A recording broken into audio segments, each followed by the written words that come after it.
Good evening, you guys. I'm gonna give y'all the opportunity. I'm gonna give everybody else the opportunity to start getting the notifications. They messing up on my notifications again. It's been a lot of people not getting notifications, so I'm going to wait for people to start logging in um before I start the show. But how is everybody doing? I did come on a little early. I came on like 10 minutes early, but I'm gonna start giving people the opportunity to start getting the notifications and logging in. Hey, little Miss Muffin. Um, who else is in here?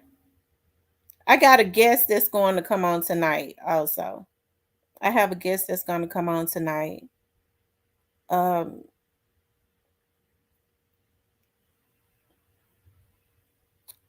who else is in here? You guys hit the like button. Hey, Chantel.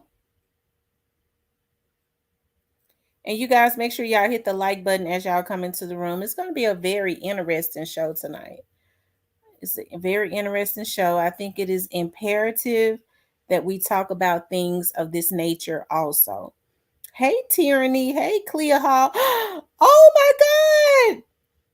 Miss Cleo Hall, you got to come up here. You got to. I want you to come up again also. Um, let's see. Hey, Anissa. Deanna. Joy Loves God, Denise the Realist. Shout out to my moderators. Shout out to everybody. Boss Lady. Yes, it is crazy what happened to him. Okay. Um, and it seems like the state of Mississippi is trying to cover yet again. Yet again. Okay. The same thing happened to the other young man that I have up, Mr. James Irby, just in a different city in Mississippi. And here's the thing, he could not get any coverage. He hasn't been able to get any coverage. And I'm glad I got Miss Cleo Hall in here because I want her to come up to speak about what happened to her daughter. She's been up before, but I kind of want to continuously bring awareness to that also because, you know, we need some justice for her also.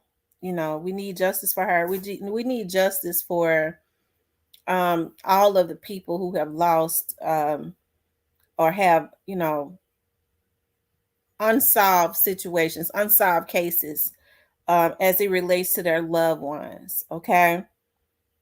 Um, James Irby, we're going to talk about Rasheem, but I want to talk about James Irby also because James Irby's sister, who is continuously trying to get justice for him, is going to be a guest tonight. I've already sent her the link. Miss Hall, I'm getting ready to send you. I'm gonna send you the link also. And Miss Hall is going to come up and talk about her daughter that is still missing. And this and just kind of refresh, go back through what happened with her daughter in the state of Arkansas, which is the neighboring state to Tennessee, right? Mississippi and Mississippi sits on one side of Tennessee, Arkansas sits on the other side. They're both like 5 minutes from Memphis, right? And so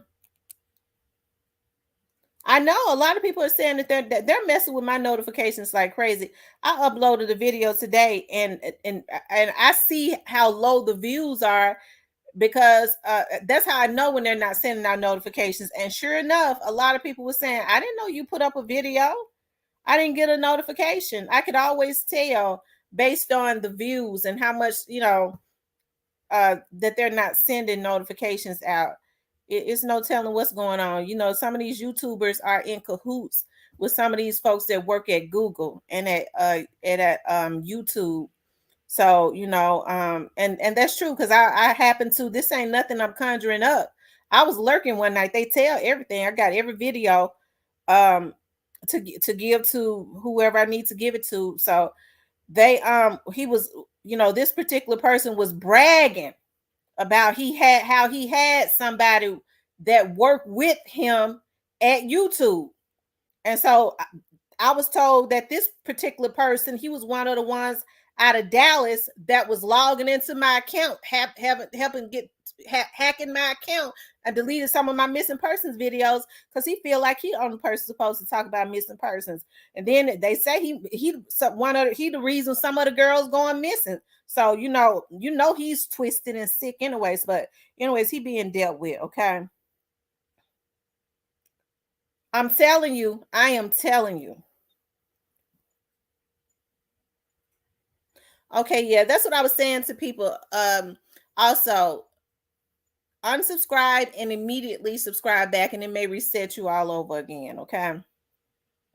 But anyways, you guys, James Irby went missing out of Walls, Mississippi. Okay. And his sister is going to be on tonight. Okay, his sister will be on tonight to talk about the circumstances surrounding his disappearance.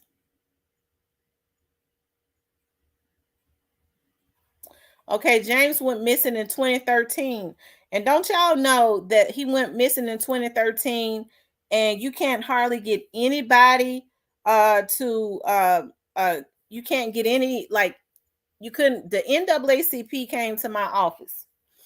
And I don't mean no harm, but that they could have not came because it seems to me that quite a few branches, if not all of the branches of the NAACP, okay, has been bought out. Okay, has been bought out. A lot of people, they don't talk about this. This man, there was video, okay, of him because they had the police cam on of him being pulled over by the Walls, Mississippi Police Department. You go, I live real close to Walls, Mississippi. Okay, real close. And but it's a small town. It's newly developing, and it was very, I'll say, rural back then because you just kind of pass through Walls going to Tunica to the casino. If you blink your eye, you're gonna miss it. Okay, but now they're building new homes and things of that nature. It's very beautiful.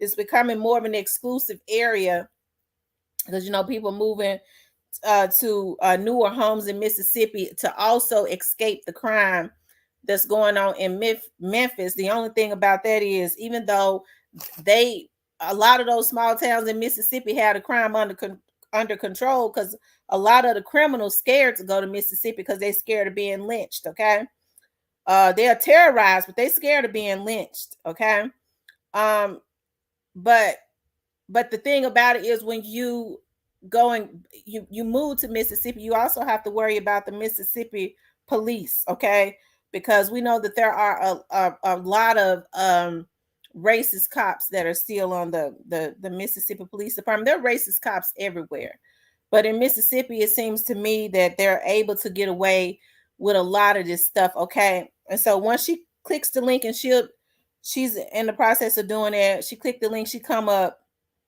She's going to talk about her brother and him going missing and the help that they tried to get. They went to the mayor. The people were actually fired. The police were fired, and they still tried to cover it up. And they're still covering it up. They claim that he, I got the video. I'm going to show some of the video and everything of when he was pulled over. I just don't understand why, people like Ben Crump and all of them, although, I know Ben Crump has a lot of cases, but James Irby's case is a case that needs to be reignited. Attention needs to be brought to his case. He never got that attention. We didn't see Al Sharpton and them coming because the media did not pick up on it a whole lot. Al Sharpton and them did not make a big fuss about this. The NAACP kind of wanted to sweep it up under the rug and all of that, So I just think it's a shame that this black man has been missing since 2013 after being pulled over by the Walls, Mississippi Police Department. Walls is 15 minutes away from Memphis. And nobody is saying anything. It has just been completely covered up, okay? Stuff like this is still going on. I'm telling you, it is still going on. At the time, Walls, Mississippi had one black police officer that was working for that department. First of all, they probably didn't have but about 6 officers, and one was the chief, and all of them was white, and they had one black officer, and they said he was scared as hell. It was a lot of stuff that went on with that, but we're gonna get to the bottom of this tonight. We're gonna talk about this tonight because I was actually working on some more stuff as it relates to this, okay?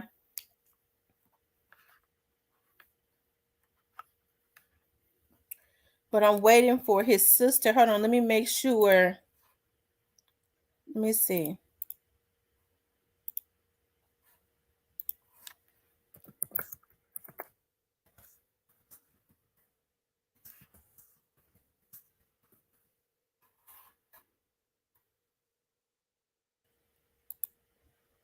Okay, I'm letting his sister know that she can click the link and come up now.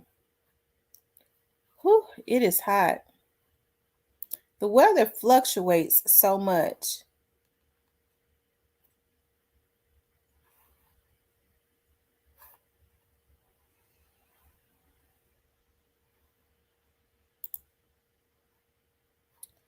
I hope she's not having problems getting in. I know sometimes they have issues if it's her first time with coming into the studio and all of that. So we'll see. So you guys, make sure y'all hit the like button. And I guess I could pull up a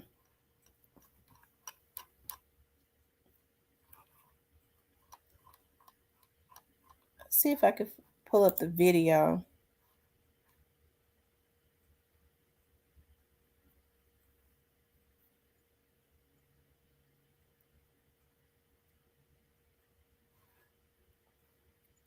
The police chief covered it up and everything. Let's pull up the video until she logs into here.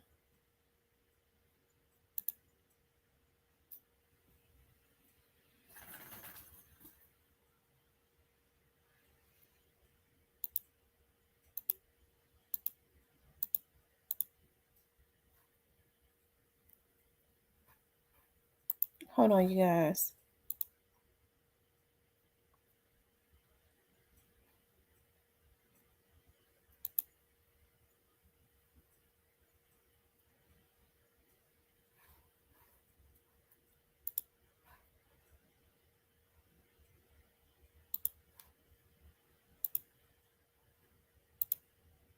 Exclusive dashcam video that reveals new information in the search for a missing Mid-South man. Good evening, I'm Joyce Peterson. And I'm Cameron Harper. James Irby vanished after a traffic stop in Walls, Mississippi, May 4th. His family fears he's dead. For the first time, the Walls police chief is talking about the case to our Shelley Orman. It's a story you'll only see on Local 24 News. Shelley? Cameron, we have footage of the traffic stop and hours-old search results from cadaver dogs that Walls Police Chief Gary Boisseau says proves James Irby is still alive. This dash cam footage was the last time James Irby was seen. He had felony amount of marijuana. He had a prescription bottle with illegal narcotics in it. Irby's on the phone when police find the drugs. The officer orders him several times to hang up. He says, hang up the phone or I'm going to tase you. And Mr. Irby ignores him. Mr. Irby jumps a little bit at that point, and he says, put that thing away. And that's where the actual tase happens. One of the darts misses Irby, who keeps running across Highway 61. Whenever we have a pursuit like that, and we're small departments, so usually we just have one man on at a time, he followed Mr. Irby into the field far enough to see where he was going and then turned around and came back out. Walls Police Chief Gary Boyceau is speaking to Local 24 to clear his department of misconduct accusations and release details of his investigation.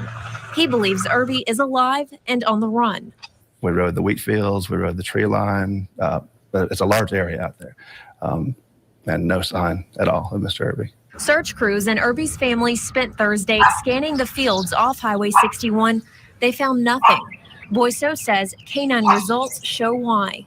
We just got these results back today.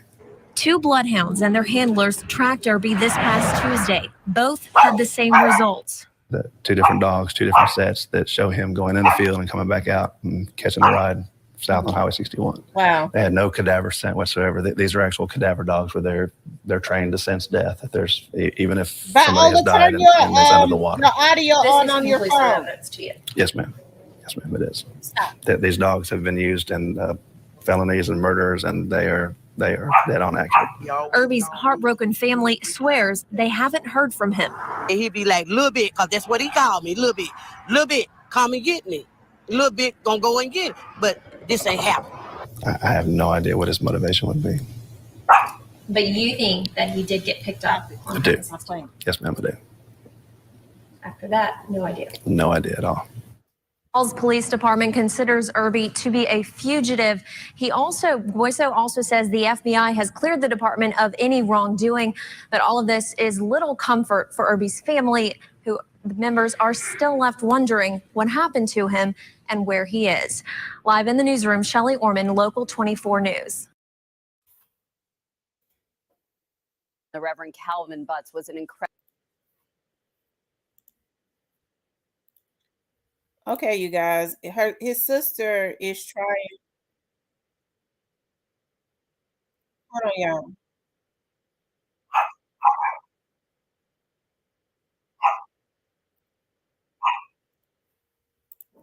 His sister is trying to come up right now. She's having issues. I saw her in the back studio, but it was saying that her mic, she needed to turn her mic on, so she'll be up in a few minutes. But you all see what I'm talking about. That was actually the police chief that his sister and them dealt with. That police chief was fired by the mayor. They covered it up, but he was actually fired later on. Okay. They released him. Okay, the mayor released him. So his sister has the story behind that. That police chief, it is believed that is the very police chief that helped to cover up whatever it was that they did to him. This is a man that they claim that ran across a 500-foot or 400-foot football field from officers that was 10 years younger than him. They didn't know when they said that this man had asthma, gout, and he also had cancer. So there was no way he could have outran them across a 400-foot football field. They're saying he ran across the field, hid, and then when the officers left, came back out of the field and hitchhiked a ride. Now, this would only be like a misdemeanor, and this was in 2013, and they're saying he's still in hiding, and they put a warrant out for him, and he still has a warrant out to this very day, when his family believes that they killed him in that field that very day. And I believe that too, because there's no way he would have gone missing in 2013 and not contacted his family, his girlfriend, who has passed away since then, not even came to her funeral, nothing. All because he's in hiding for a misdemeanor that never could have happened. Okay, she's trying to come back up again.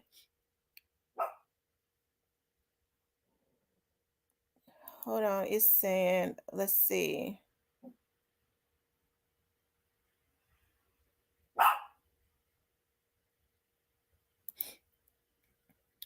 Viola's trying to let you up, but it's saying something isn't connected. You might have to go to your settings and allow your mic or something.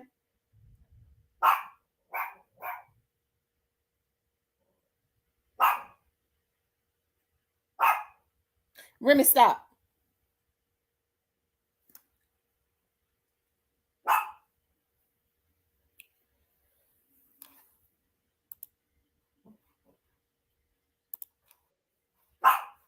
Hold on.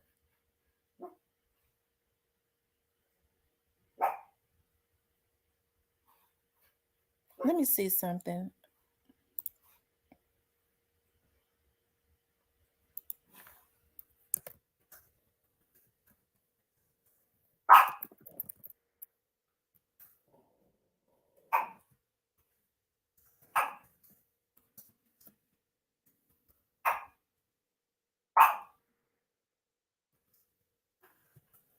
Hold on, y'all. I'm trying to help her to come up.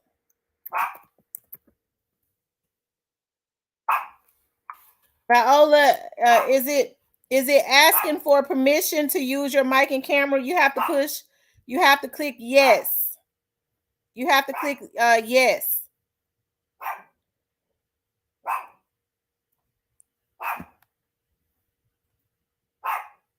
Remy, hush. Hold on, y'all.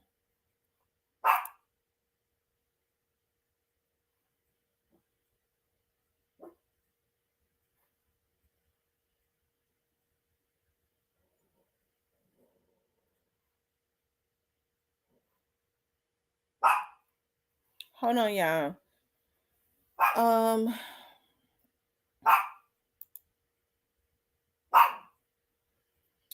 She's barking because she's afraid of the thunder. She is thundering, and she always goes crazy barking when it thunders because she's afraid of the thunder.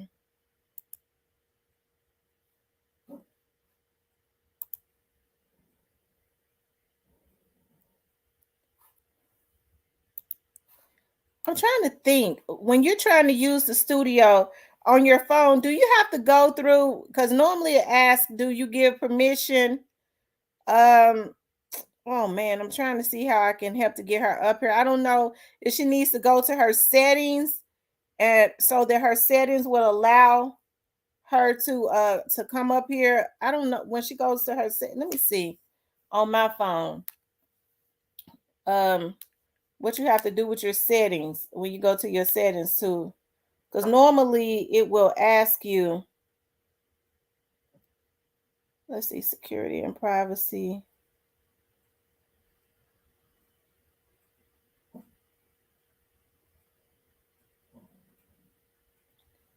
Like I said, normally it will ask, do you allow the studio to use your camera and your mic? I don't know if she needs to go in through Chrome. I don't know. I don't know what to do to help her. I absolutely don't. Oh man.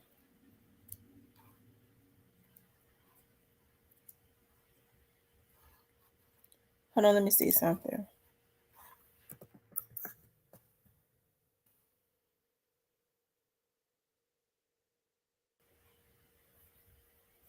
Because it's got something to do with the settings. Hey, Oceanfront Records. Until, let's see.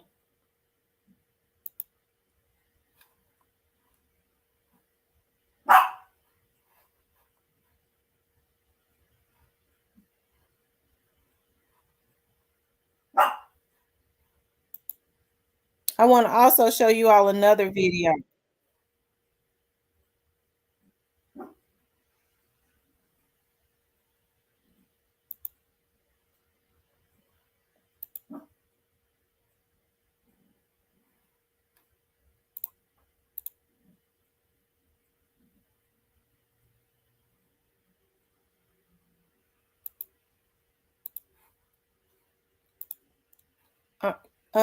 Until she her settings, because I don't know how to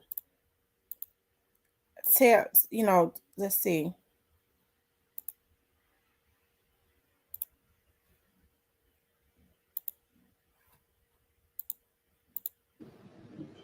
Wow. How has it been for you, Miss Johnson? I know it was your brother and you all were close.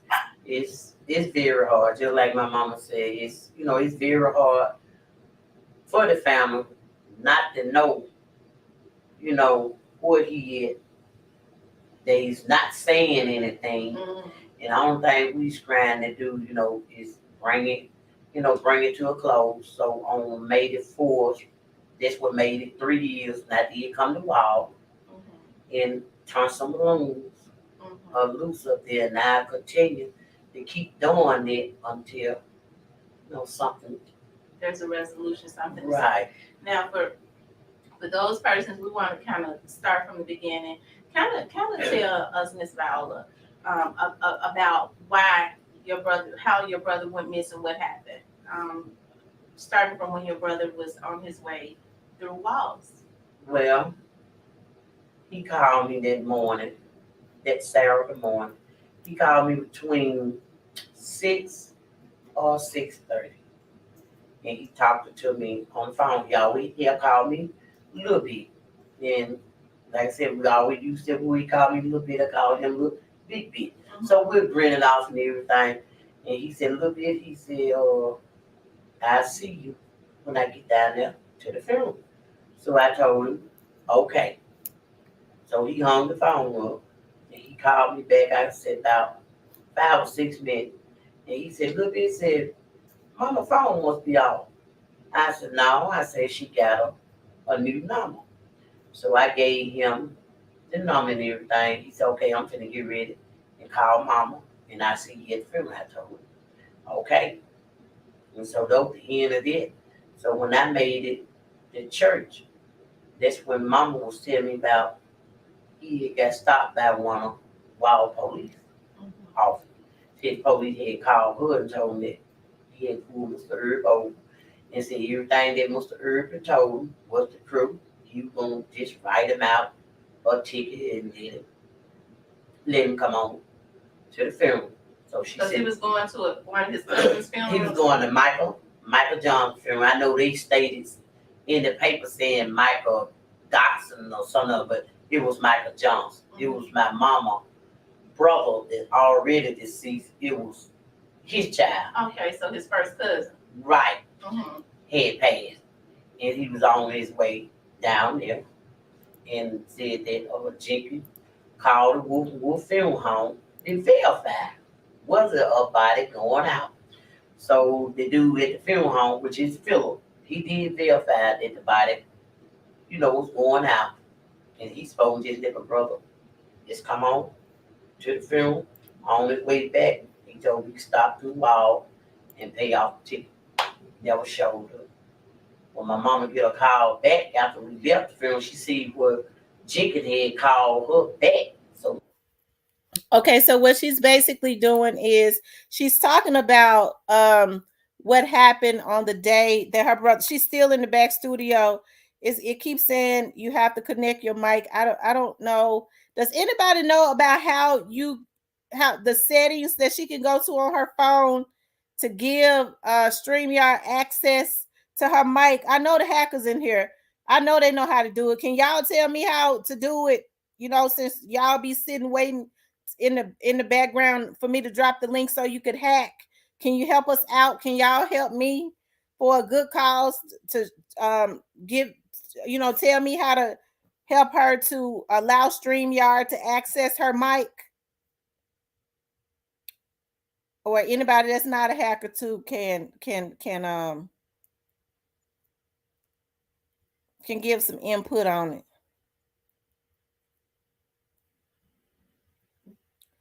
Because it's got something to do with the settings on her phone. She's in the back studio, but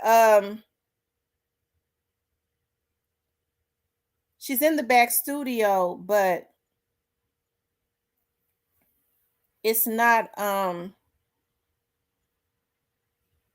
Mark Jackson says go to settings on the phone. Okay. But it keeps saying that she needs to connect her mic. So I know that's a setting on her phone that needs to be connected. Okay, go to settings, and then what else would she need to go to? Because I'm trying to see if she can hear me. Viola, go to settings. I'm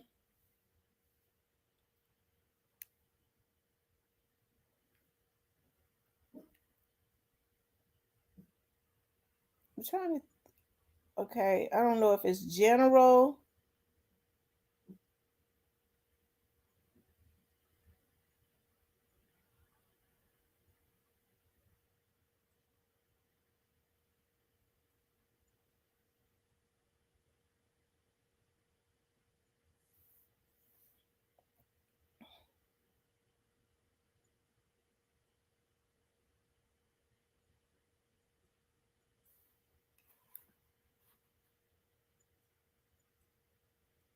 It says allow open. So go to settings, allow open.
Okay, y'all.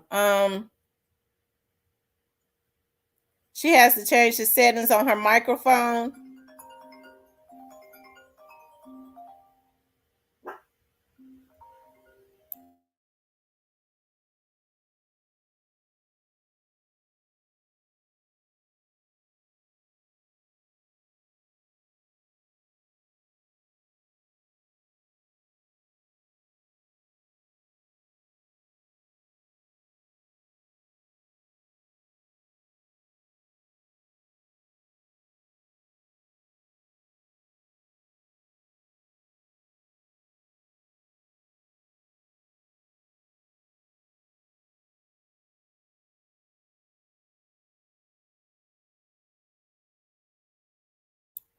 Okay, y'all. So Neo says if her settings are correct and her audio still isn't working, she has to back out and come back in because sometimes the connection just isn't right. Allow open mic. So how does she go in her phone and allow open mic? Like when she goes in her settings, where does she need to go to then? Because normally it will ask you, do you give StreamYard access to use your mic? But she said that she is not seeing that. It's not popping up on her phone. So she may have to go into her settings. But where does she go to in her settings?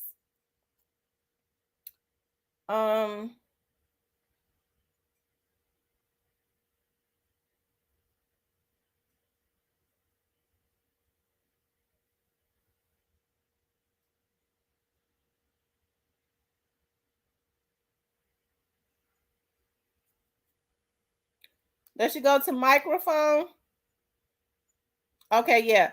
She would go to her settings and then go to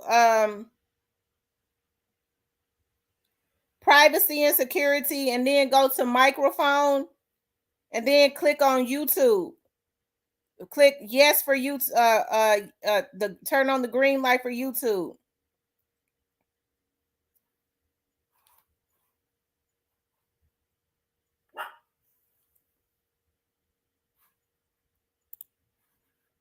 Hold on, let me tell him.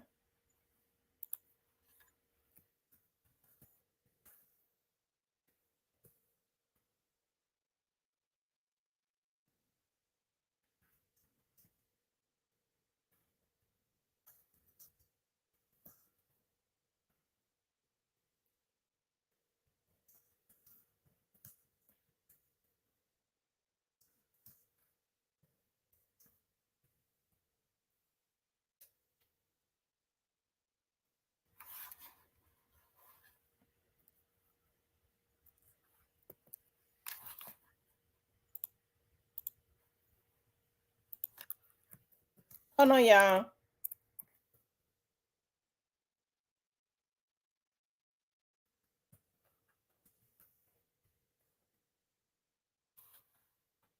Okay.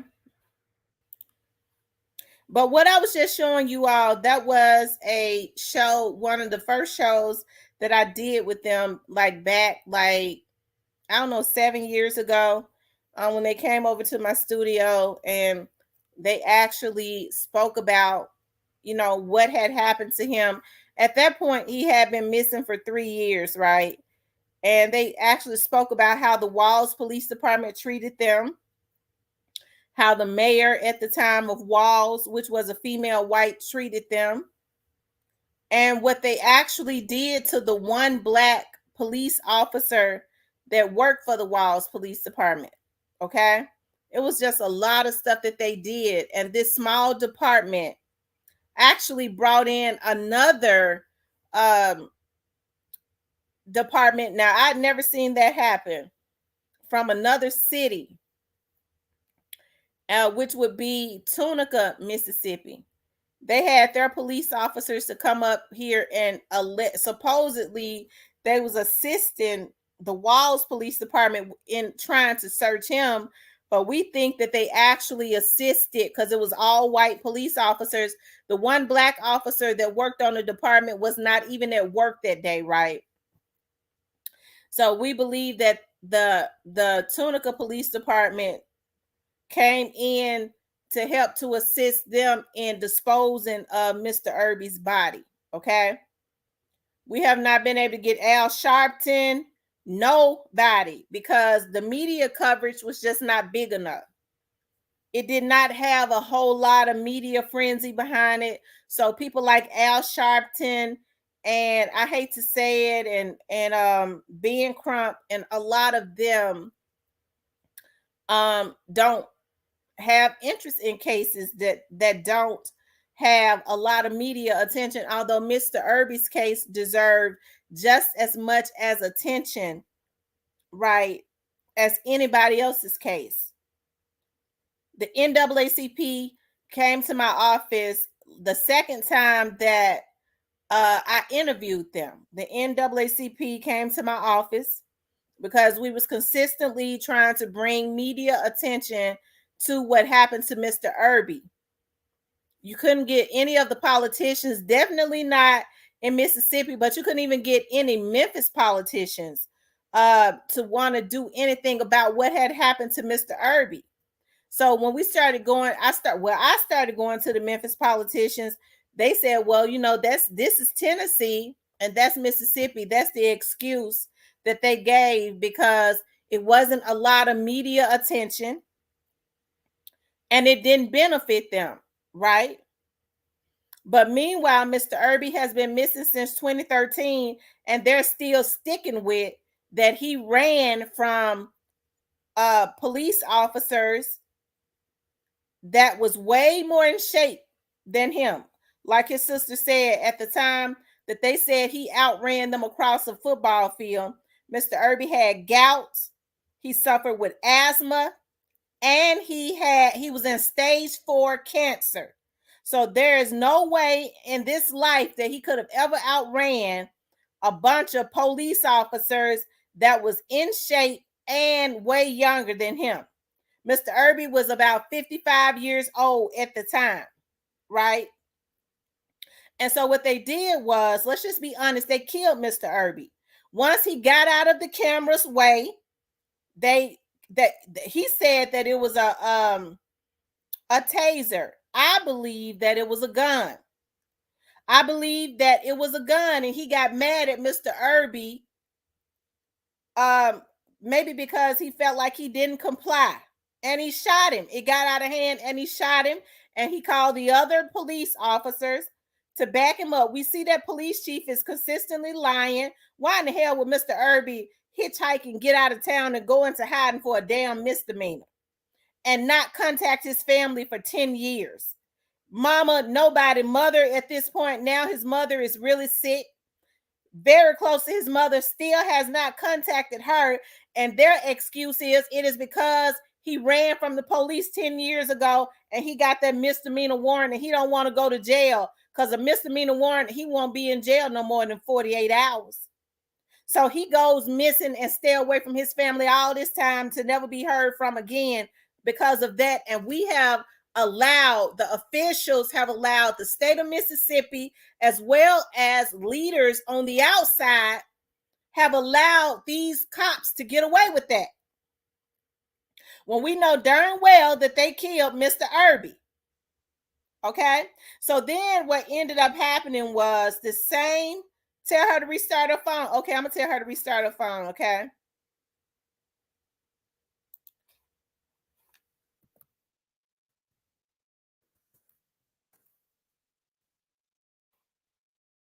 I just told her to restart her phone. Okay. So then what ended up happening was the one black police officer that just so happened to be off that day, what the mayor did, because I don't know why she did it. She ended up, that police chief that you see, thanks for becoming a member, Jacqueline. That police chief that we just saw that was sitting up there telling a damn lie, they were all working together. Well, there started to be, because James Irby's family was diligent, right? They were diligent. I kept putting it on my TV show.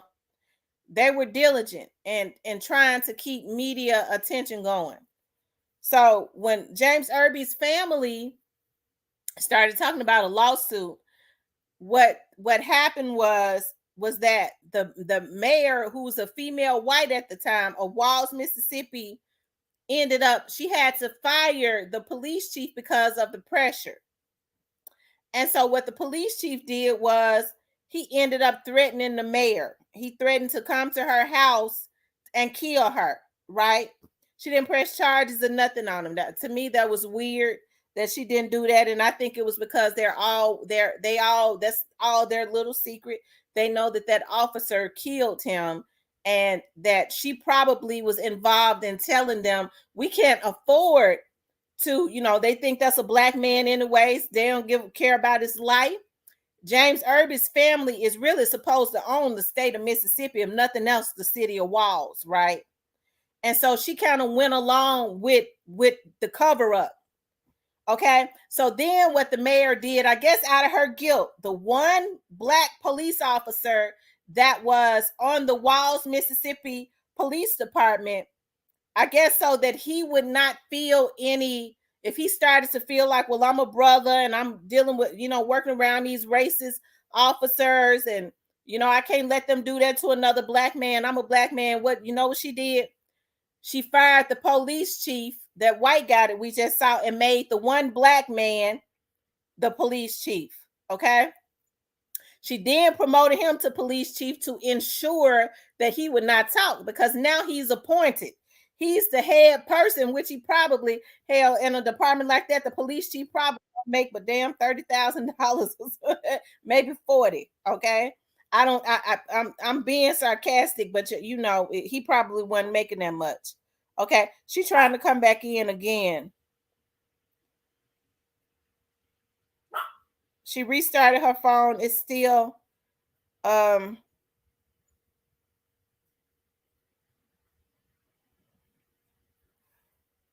wish it was it, because normally the phone gives you a command saying, do you allow StreamYard to use your mic on your phone or your computer? And you say yes.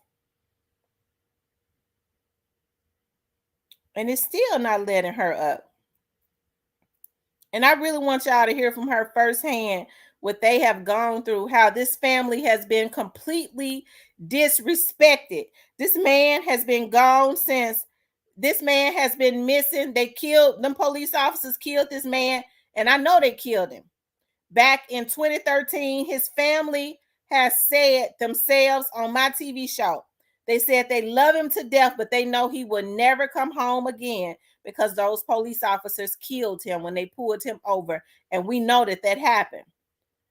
But yet they have the nerve and the audacity to say to the family, your son and brother is a fugitive. And if when he does finally come home, we're going to lock him up. And it's been 10 years. And they got the nerve to say, well, he's been in hiding for 10 years for a damn misdemeanor that would only render 48 hours in jail or less. Yet they're saying this is why he is in hiding and won't come back home to the state of Mississippi.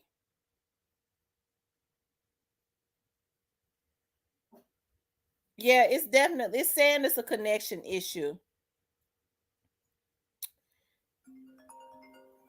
Okay.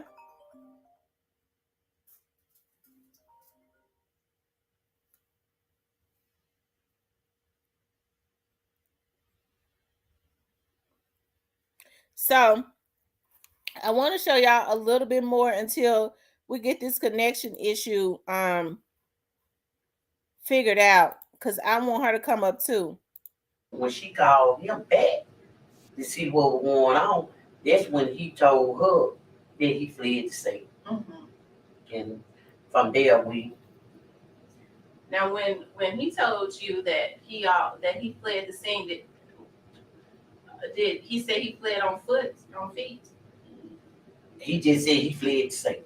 So what did you think when he told you, Miss Ethel, that he had fled the scene? I could, I said, fled the scene. He said, yes, ma'am. Said he ran across the highway. And I said, well, when he ran across the highway, what happened? He said, I don't know, unless he fell in a swamp hole. Okay, so that right there is letting you know that they are telling the family bits and pieces of what happened. His mother just said, she asked them, well, when he ran across the highway, what happened? And they said, we don't know unless he fell into a swamp. So basically, that's probably what they did. When they killed him, they threw him into a swamp. Okay, they threw him into a swamp when they killed him. Because James Irby's sister goes on to say that one of their stories changed. I mean, it's sad. I'm hearing that they had worked with MBI, which would be the same as TBI in Tennessee, and MBI kind of sided with them, but they was dealing with another racist person, and the NAACP basically just rolled over. They rolled over. Well, we can't prove anything, and this and that. It's almost like, hell. I mean, they know where there's smoke, there's fire. They saw Mr. Irby's history as far as his medical history. This man was in stage 4 cancer. He had gout and he had asthma. So how could he have ran across a 500-foot field and outran some athletic police officers? Okay, how could that have happened at 55, 56 years old? It didn't happen. It didn't happen. Okay. Not only that, but James Irby's family later found out that the Walls, Mississippi Police Department had his phone and lied about it in the very beginning. Okay? They lied about having his phone. Okay? They later found out that they had his phone. The man didn't have but a little bit of weed on him. He was on his way to his cousin's funeral. That's it. There was later, rumors, and I wish his sister could come up, that the and I wish the video, I got the video on here, but I don't have the full video, and for some reason it started messing up, where when Mr. Irby drove down the road, the police officer in the car could be heard saying, and it was later rumors that particular police officer, it may have been mistaken identity. That particular police officer had thought that Mr. Irby might have been somebody that his wife was having an affair with. That was a rumor. Okay, that was just a rumor. It has not been proven, but that is one of the rumors that was out there. Okay, but we do know that Mr. Irby, that this family needs some answers as it relates to Mr. Irby. I can't understand why, these politicians and stuff and these leaders did not make a big ruckus, as the old people would say, a big ruckus about what had happened to Mr. Irby. It didn't get the media attention that it should. And so Al Sharpton and them passed on it. Do y'all hear what I say? They passed on it because it did not get a lot of media coverage. Okay, that's the reason why when folks was talking about that was a good thing that Al Sharpton did with Tyree Nichols and all that, I said I don't give a damn about no Al Sharpton being in Memphis. Al Sharpton, they should have been throwing tomatoes at his damn head. He never did nothing for the black community. He took advantage of a hurting mother. That's what he did. He took the opportunity to get into a pulpit because that was a pastor that was celebrity crazed or starstruck, that was happy to be able to say Al Sharpton and all that media was in my damn church.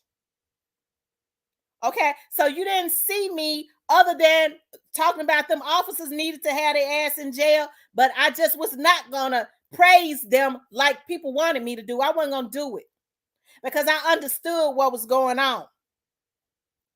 Stuff like this is happening every single day. We can't pick and choose just because these politicians and these so-called leaders that ain't really leaders want to pick and choose based on who gets the most media attention, who we're going to try and get justice for. This man needs justice. His life is just as important as Tyree, as in anybody else that this has happened to. But we allow them to pick and choose based on the media, okay? Based on who gets the most media. Jeff, I know you disagree, but me and you always have a difference of opinion, okay? So are you disagreeing that Mr. Irby don't deserve justice? Is that what you're saying? Are you saying that James Irby shouldn't get justice? Are you saying that the Walls, Mississippi Police Department didn't kill him? Is that what you're saying? Because I believe that they did. His family believes that they did. Okay? The difference in this case and Tyree's case is those officers are being brought to justice. Those black officers are being brought to justice as they should. Those with Mr. Irby, those white officers have other jobs at other departments in other cities, probably doing the same thing, killing black folks and hiding it and getting away with it. Okay?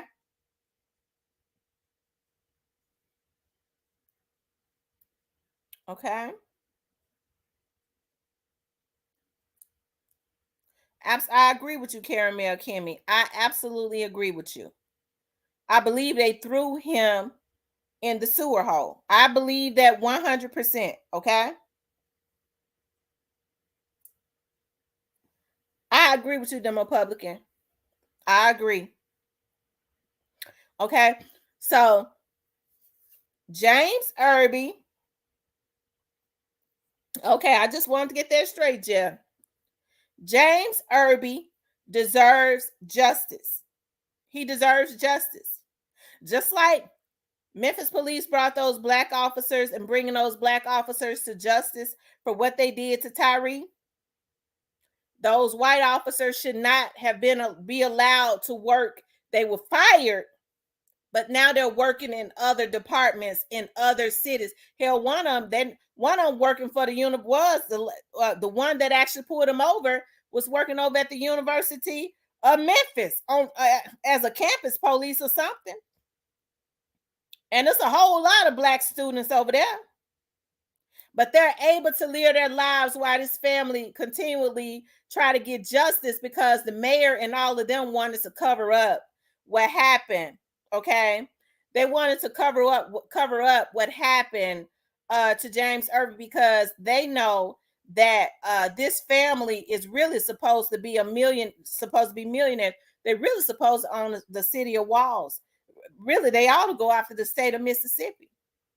But they take advantage of families that don't necessarily have the legal representation or can't afford it or whatever. They don't necessarily know what route to go. All they know how to do is continually try to keep this out within the media to try at some point, wishing for one day to try and get justice.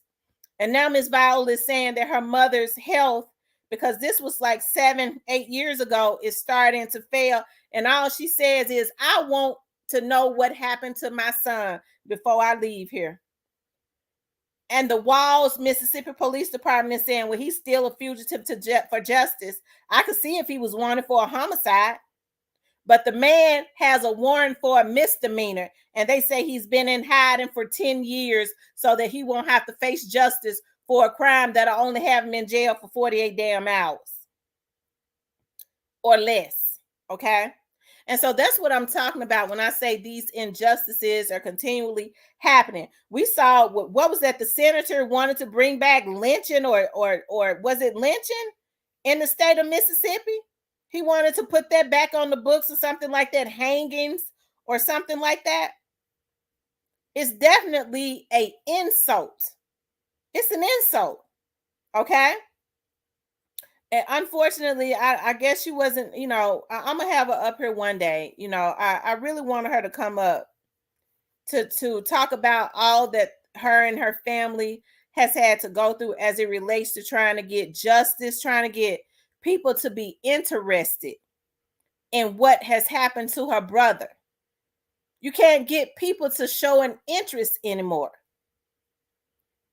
Okay?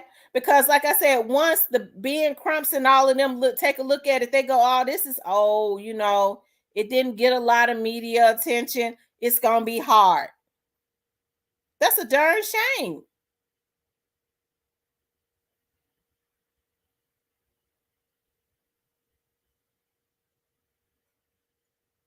Okay?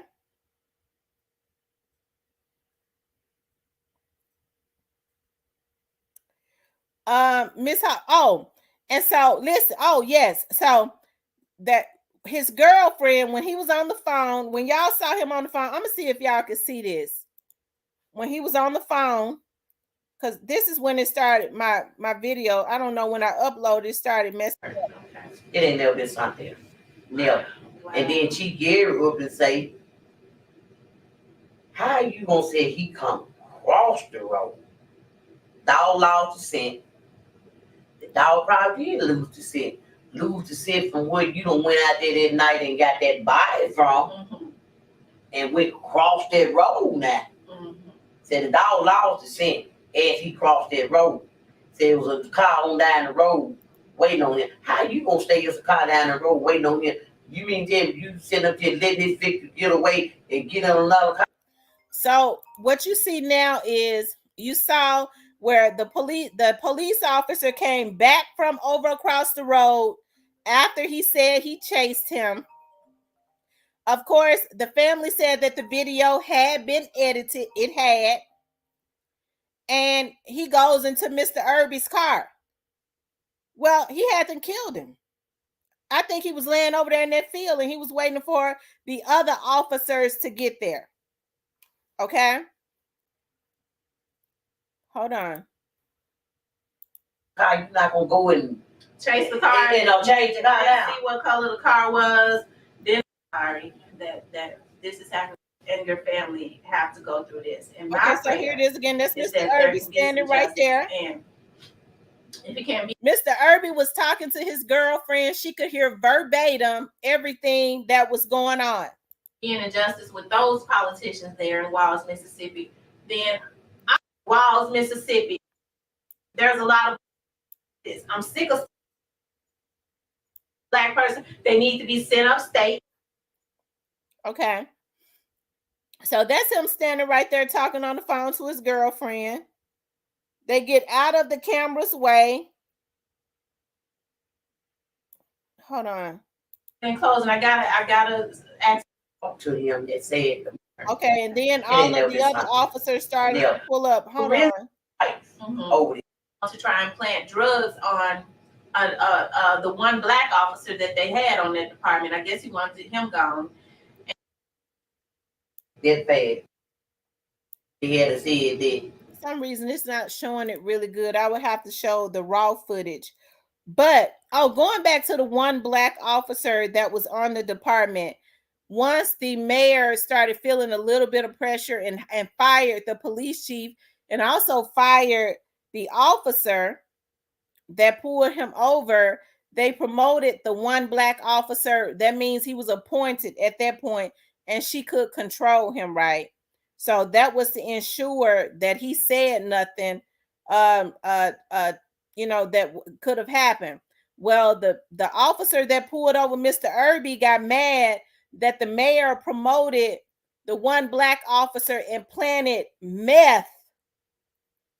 I'm talking about the drug meth in the back of his car to try and set him up, saying that the officer was doing meth. Okay. I think at that point, that's when he was fired, when he tried to set up the black officer because he was mad because she promoted or she appointed him as police chief. And she did that to try to save face because she knew what her officers had did to Mr. Irby. Okay. Okay.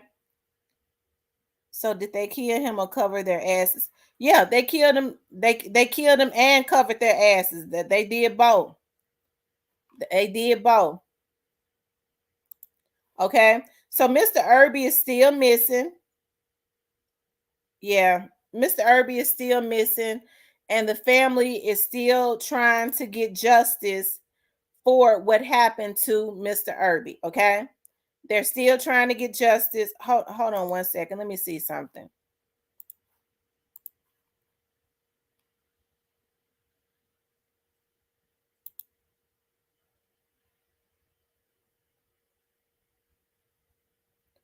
Hold on, y'all.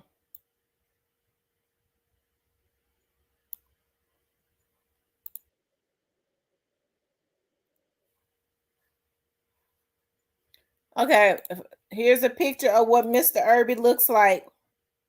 Okay, in case anybody ever sees him.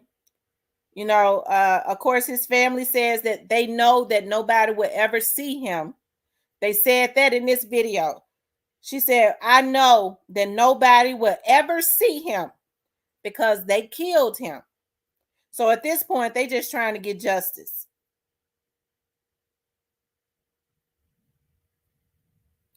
And shot him. You're right. They may have made him run and shot him. So his girlfriend that was on the phone with him said that the officers didn't know that the phone was still on. So when the girlfriend says that she could hear him once he ran over across the street, she could hear a struggle. There was a struggle. Okay, she could hear them struggling, and then the phone hung up. Okay, and then the phone hung up. So the girlfriend says that there was a struggle and she could hear him. And I wanted his sister to say verbatim exactly what his girlfriend said she heard, because she could hear a struggle and she could hear what was being said. And once the officer realized she was on the phone, because she started screaming and asking what was going on, he could hear her. He realized that she was still on the phone. He hung the phone up, and that's probably when he killed him. We know Jeff, but it was organizers from surrounding towns also that helped the community with exposure. So this is one of those cases, you guys, that still needs exposure. This happened in Walls, Mississippi, in a little small town in Walls. Mr. Irby is just as important as any other human being. His family wants to know what happened. His mother is on her sick bed. She wants to know what happened to her only son before she goes. Okay. So I think this right here is a worthy cause. If people could start sharing, if I, make up a poster and people just start sharing it, if we all just started sharing it on our social media, what happened to James Irby when he was pulled over, last seen when he was pulled over by the Walls, Mississippi Police Department? Hell, we share everything else. Why don't we just start sharing that, so that we can reignite some fire and not just let them kill this black man and get away with it? And his sister's still trying to come up, and it just will not let her up. It's got to be the settings. It's I don't know. Because it's still saying device not connected. They will need to connect their mic cam before you can add them to the stream. Dog it.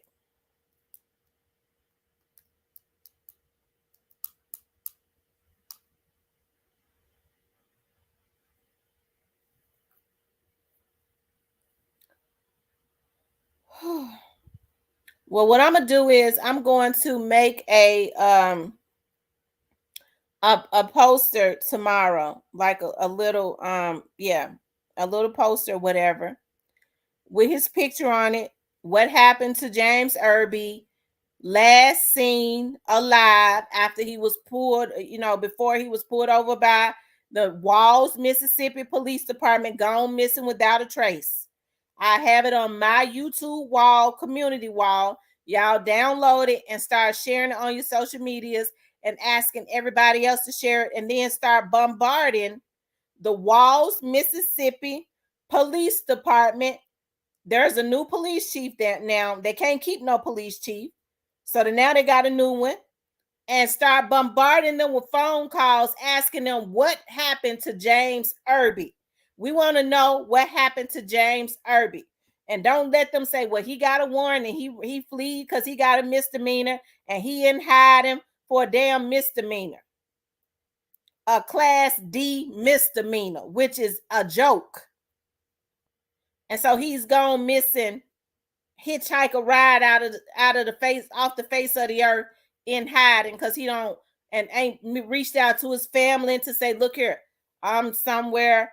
He would have gone in jail and been out in 24 hours or less for a charge like that.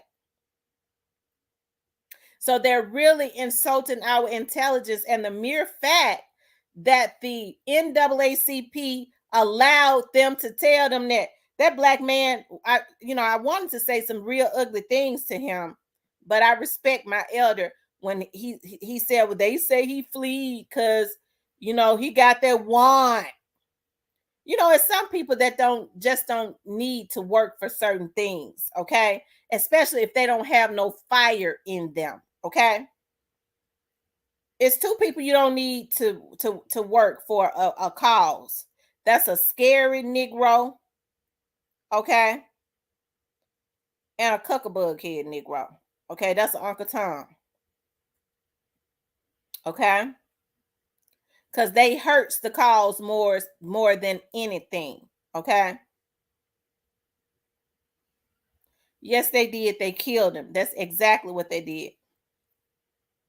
Okay? So you working for the NAACP and you got the nerve to stand in my face and tell me, well, they had said that he'd run it because he got that warrant.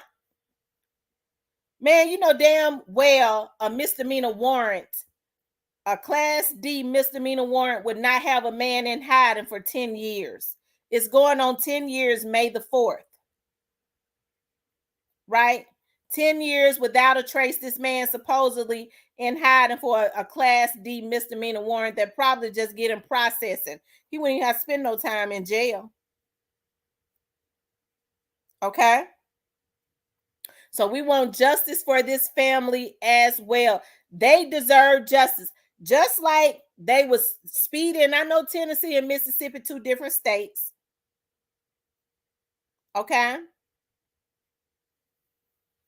But just like they were speedy and making sure that there is going to be justice for Tyree, and hurry up and getting those black officers fired and arrested, those white officers that helped to take Mr. Irby away from his family should not be working for other police departments. It is not enough for them to have been fired.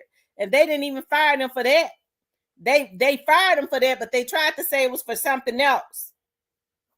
Now, they working in Memphis.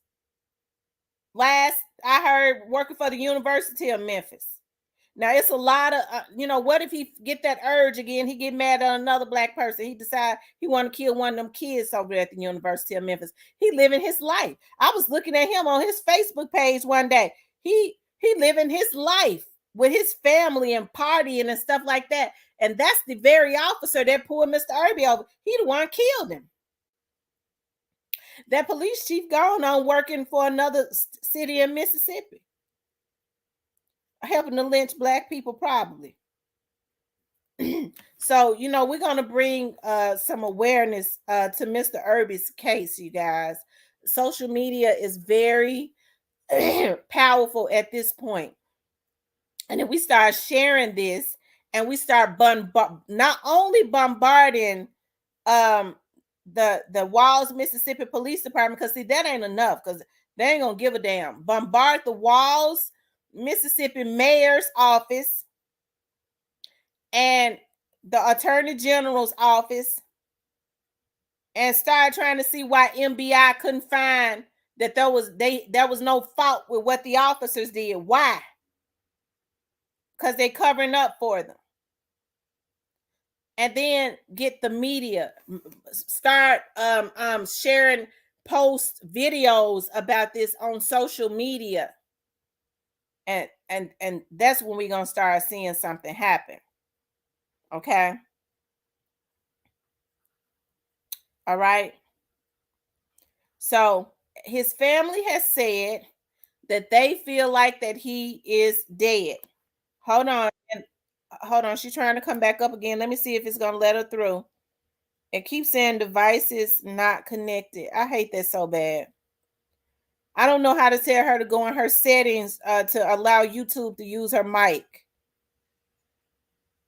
Miss Viola, I think you have to go into your privacy and security and then click on mic and then allow YouTube to use your mic.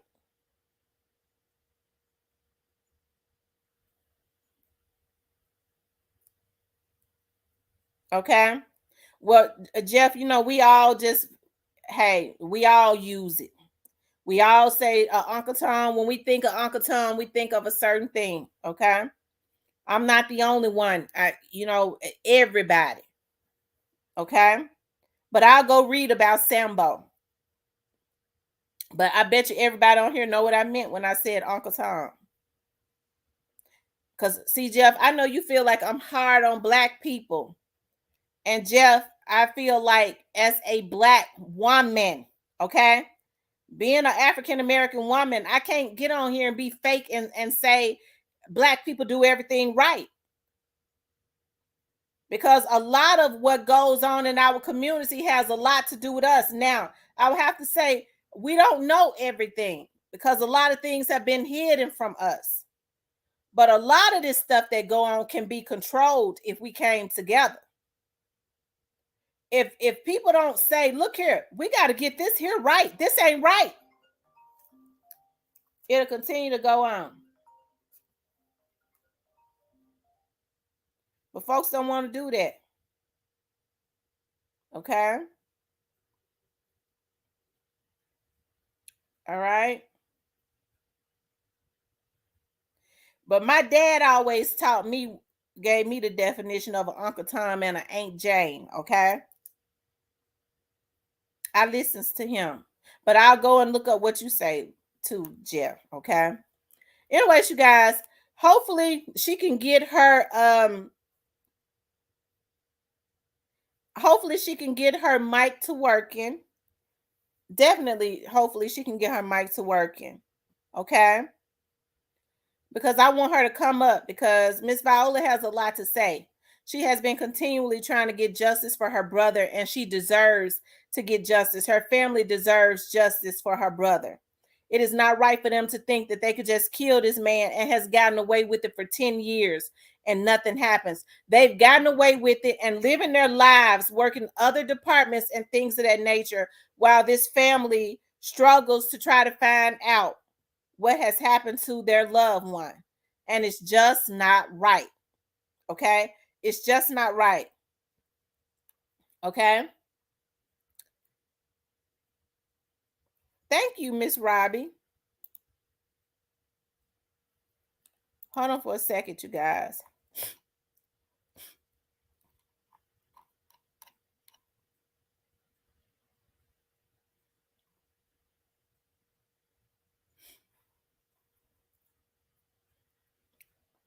it's a darn shame that their family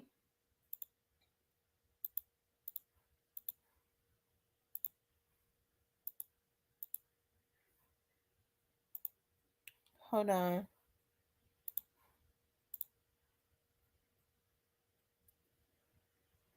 I don't know if this is the same one.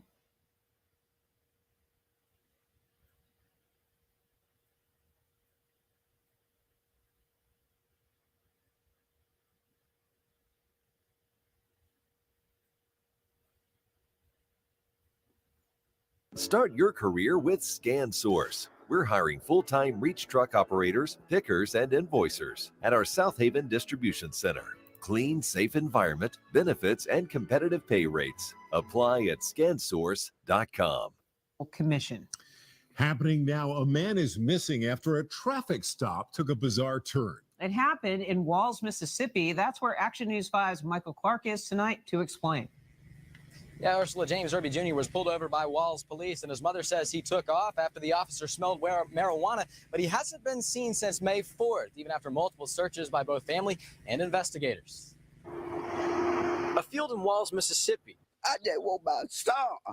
I don't care if he dead or alive. Is the last place Ethel Allen says anyone saw her 55-year-old son, James Irby Jr. He was pulled over by a Walls police officer on May 4th. And he was going to give him a ticket and let him come on to the funeral. Irby was on the way to a funeral in Clarksdale. Allen says she talked to her son during the stop, and he was about to be on his way when she says the officer got a whiff of pot. The marijuana he had in there. He had it in a two little bags. Here's where it gets bizarre. Allen says sometime after the officer began searching the car, Irby took off. He ran across 4-lane Highway 61 and was eventually hit with a taser. James snatched the taser out and kept on down through the field running. It's unclear how the officer wasn't able to catch up to Irby, who family says has a bad foot and gout. The DeSoto County Sheriff's Department helped search with dogs and a helicopter, but no one has seen Irby in weeks, and this family is getting restless. They ain't telling us nothing. Waiting for answers. Now, Walls police won't answer any questions in this ongoing investigation, but plan to have a news conference later this week. Meanwhile, the NAACP is working this case with the family. They tell me that the FBI has been contacted. For now, reporting live in Walls, Michael Clark, Action News 5. Okay.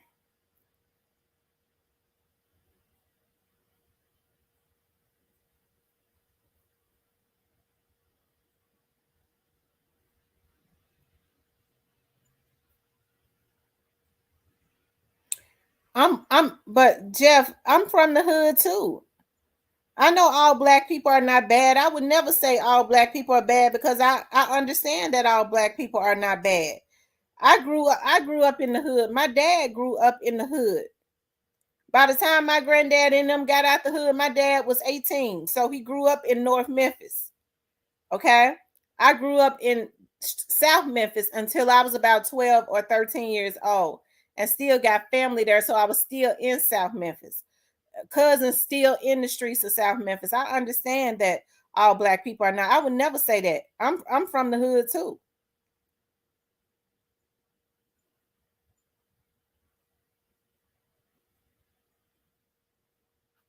Okay.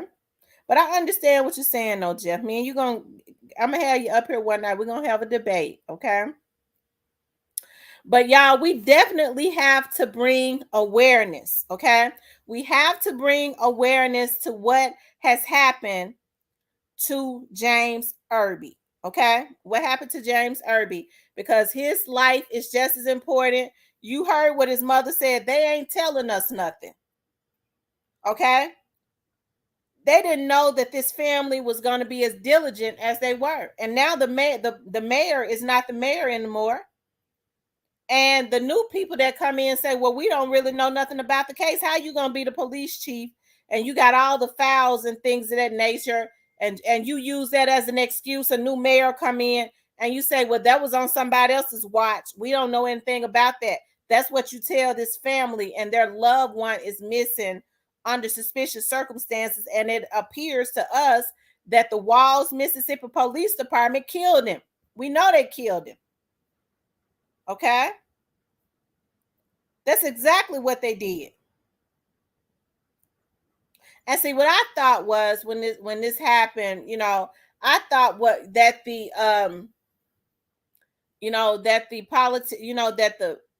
well, I guess some of the politicians down there, or that the so-called leaders would have said, well, listen, Walls, Mississippi really didn't have anything in it at that time. They was building. They had started to build stuff, build more homes and stuff in neighborhoods.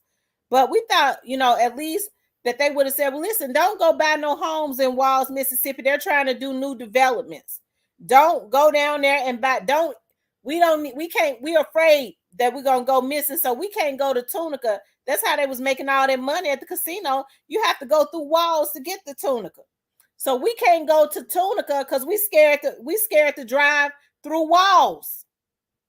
And so I thought that they would have, the leaders would have said that, told the black people the ones spend most of the money at the casinos. So if they start seeing that we messing with their money, then they would have been forced to try and do something. Okay? They would have been forced to, because they would have said, well, look, we ain't gonna, we can't bankrupt, our cities and stuff for a bunch of rednecks that's prejudiced. Okay?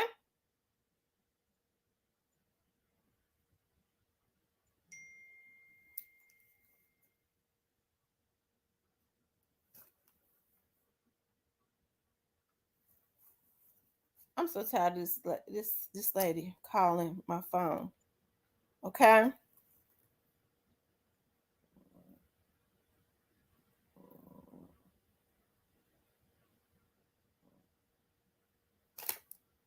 Miss Viola is still trying to come up, okay? And it still won't let her connect. Hold on one second, y'all.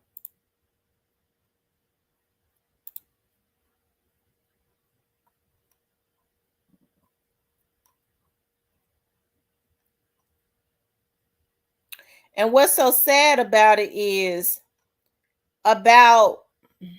let me see, I'll say about 200 miles on down the road in Mississippi, it appears that something similar has happened to hold on one second, to Rasheem Carter, a black man that was found dead in Mississippi. His family alleges he was murdered, okay?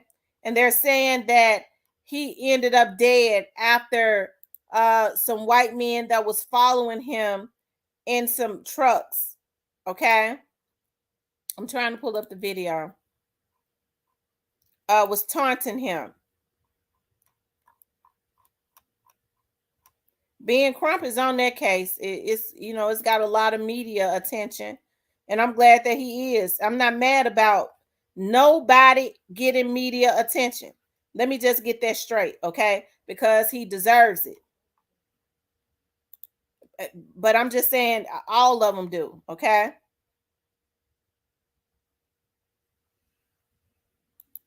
Hold on.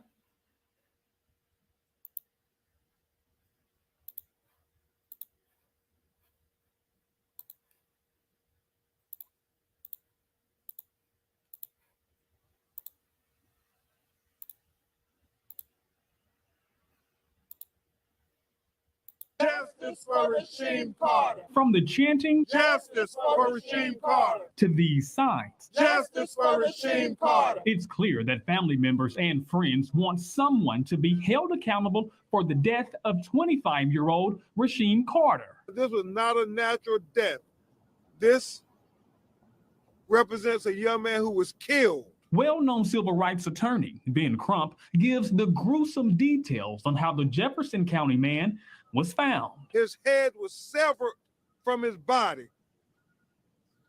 His vertebrae, his spinal cord, was in another spot they discovered away from his severed head. They have recently found remains that they believe are also Rasheem Carter. Carter was last seen outside a Super 8 hotel at the beginning of October in Laurel, which is half an hour from where he had been contracted to work in Taylorsville at Georgia Pacific. Remains believed to be his were found on November 2nd. Those close to Carter say he was being threatened by people he knew. He was dutifully and gainfully employed, just trying to make a living for his young child, and ends up dead, chased by what we believe to be white supremacists, a lynch mob. In fact, Carter's mother, Tiffany Carter, says he even let her know about it during one of his last text messages to her right before he went missing. He said, me and the owner of this company not seeing eye to eye, mama. His name, which I can't say at this time, but if anything happened to me, he's responsible for it. I'm too smart, mama. He got these guys wanting to kill me. But they say what's even more alarming is the fact that someone attempted to use Carter's credit card even after it was determined that he was dead. And we believe that is a big clue. Think about it. The person who had his credit card is likely to have encountered him while he was alive. And it shouldn't have to be this difficult for this brokenhearted mother to get answers. Thanks for watching our YouTube channel. Follow today's top stories and breaking news by downloading the NBC News app. Y'all, that's sad on so many levels. 25 years old, trying to make a living for his young child. And I wanted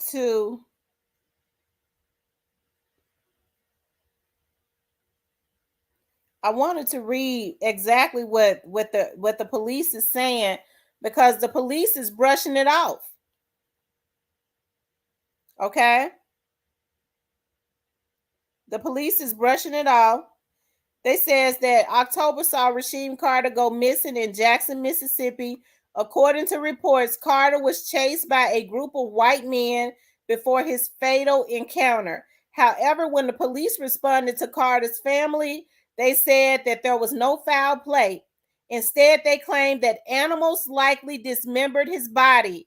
As a result, the family enlisted Ben Crump, and they have taken their story to the media as they demand justice for this 25-year-old young man. This is an insult. He basically let his mother know, right? Evidently, he needed his job. He didn't want to quit, but he wanted to let his mother know. Oh, okay, she's on. Here she is. Okay, she's up. I can see you now. Hey, how you doing? I'm doing good. How about you? All right, this Viola daughter, I'm just trying to show her how to get on here. So I was just trying to see did it work for me. So I'm finna show her how to get on here. So I ain't trying to show. Okay. Okay. Okay, this Eugenia Irby, James' niece. So I'm finna get off here and show her how to get on. Okay, all right. All right. Okay, so her daughter is showing her how to get up, so she'll be back on in a minute. But I think it is a shame what has happened to this young man. Jackson, Mississippi is about 200 miles away. Since Walls is probably about 15 minutes from Memphis, it would take about the same amount of time to get to Jackson. That's going further south, deeper in the south, because Walls is in northern Mississippi, but it's still all in Mississippi, right? And you know, I'm happy that Rasheem is getting the media attention. But I was looking at some pictures of when Rasheem had he ran into the woods, and he had a stick when he ran into the woods. Like there was a camera that was actually a video footage of that. I want to pull that up. Hold on one second. I think it's an insult. Okay.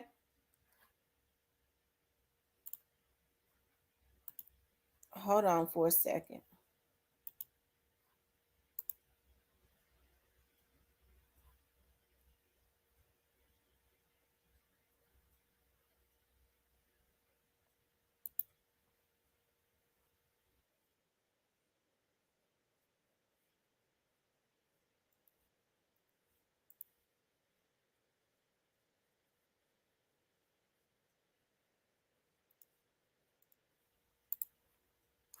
Hold on, y'all.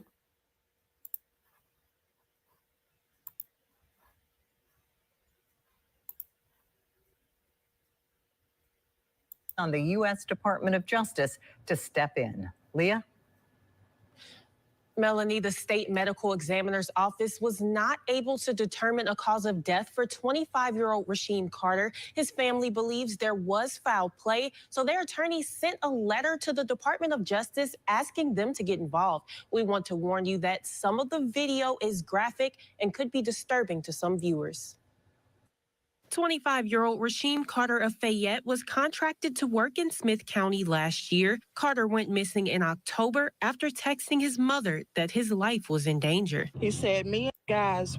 Remains were found in Smith County. His head was severed. Office was not able to determine a cause of death because some of Carter's remains were in an advanced state of decomposition. Attorney Carlos Moore called it one of the most disturbing cases of his lifetime. I've been a Mississippian for all 46 years of my life, and I've never heard of a crime this horrific in my life.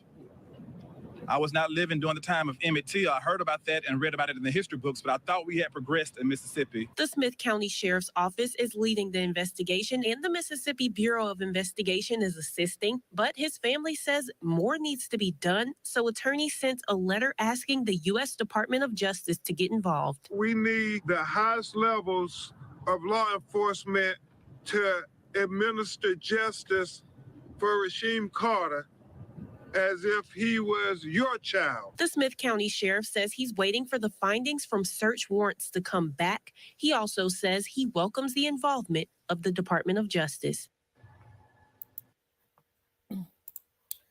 Well, I think the DOJ needs to get involved also because, as I said before, you're right, Cleo Hall. Why doesn't Mr. Crump help to spotlight both cases?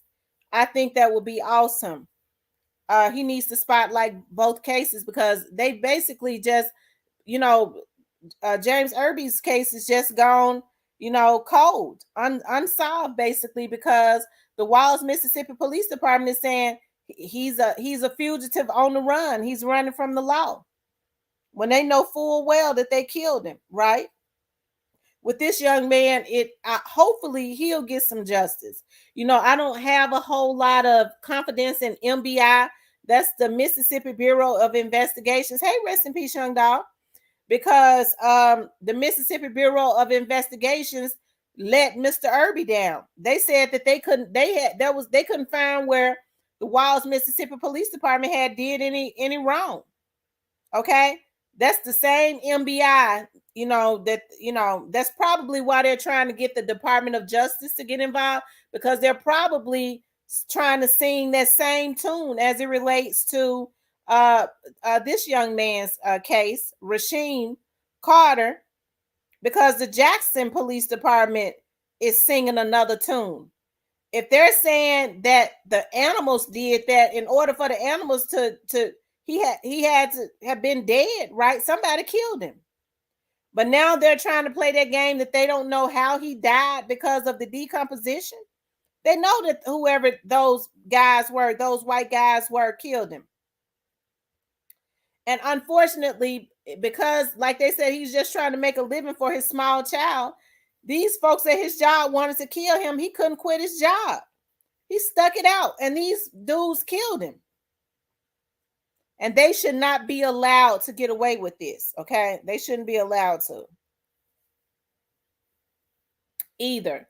But the good thing about Rasheem Carter is that Rasheem has a team his mother has a team and stuff that's working for him. And hopefully, I would love to see Mr. Crump get on Mr. Irby's case to reignite this case so that those officers that are now working in other cities, okay, and living their lives that took Mr. Irby out can be brought to justice also.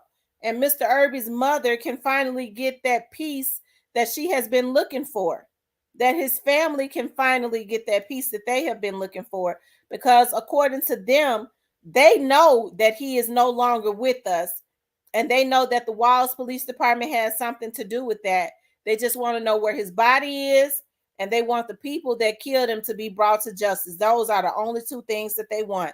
They want to be able to get his body so that they can put him to rest, okay, to have an official funeral, and to start working on getting justice for those who took him from his life.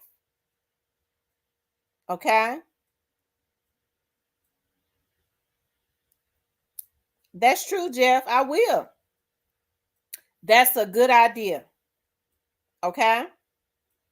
Now would be a perfect time. Okay? Now would be a perfect time. Okay? To help this family to bring justice to Mr. Irby. Okay? It would be a perfect time. Y'all make sure y'all hit the like button. I'm waiting for but you know, it's sad to see that there are modern day, if you think about, wasn't that the governor, the senator in Mississippi that wanted to bring back lynchings or something like that? Let me see if I could pull it up. I'm almost sure it was in Mississippi.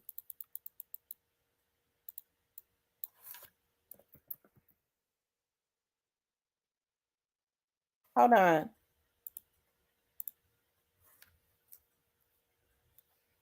Oh, this makes me so mad.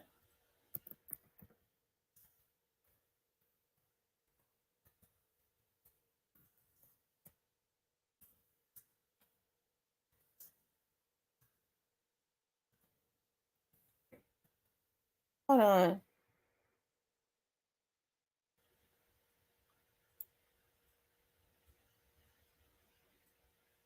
Yeah. Charles Younger. Hold on, y'all.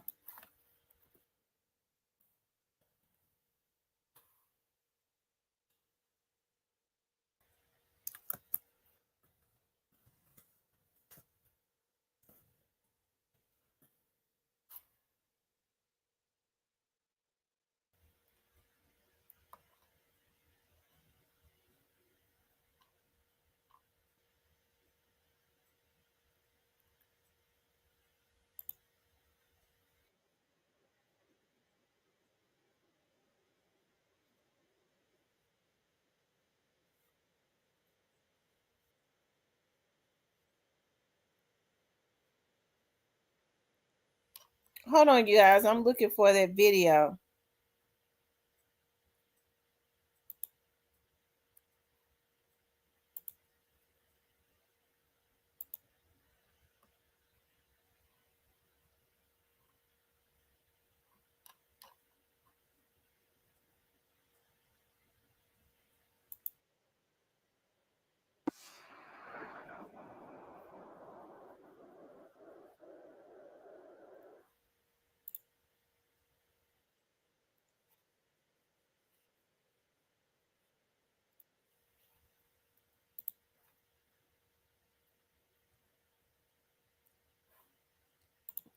Hold on, you guys.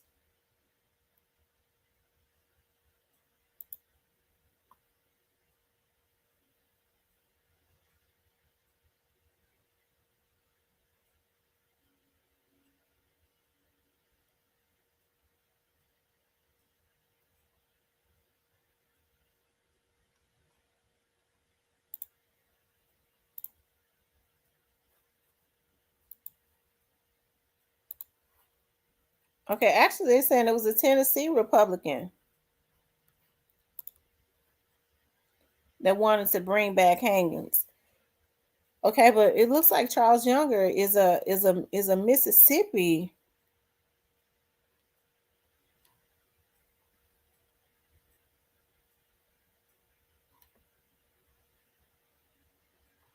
Looked like it was a few of them. Okay. But it's no wonder, you know, the energy is still like that, you know, like this down in Mississippi, you know, when you have politicians that are still have that antiquated way of thinking, somehow they're still able to be elected.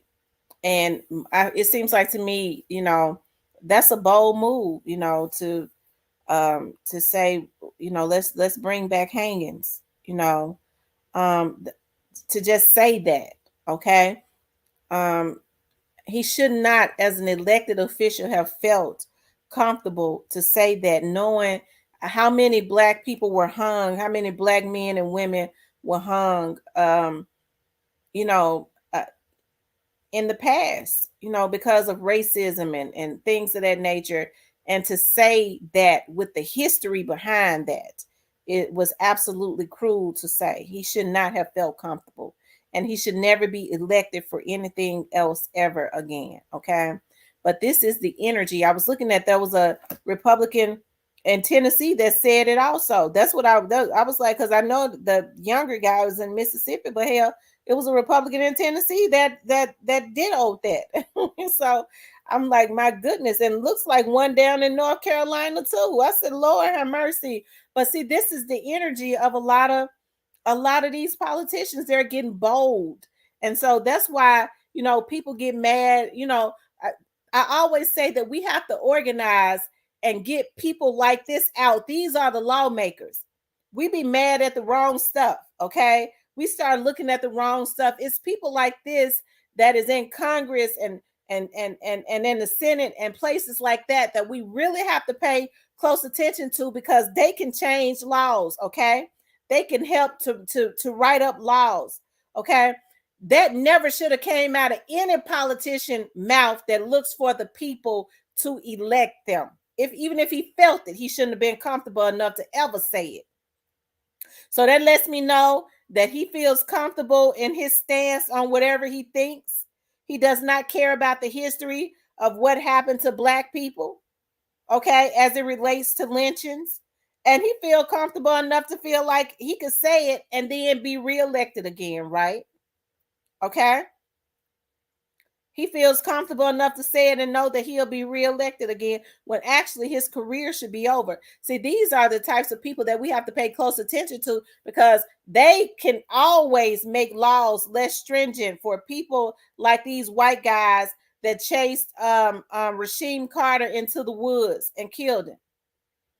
Okay, and you have, I don't know if the sheriff's office or the Jackson, Mississippi Police Department is handling the case, but they'll get with them and cover it up, depending on who the sheriff is or who the mayor and the police director is, right?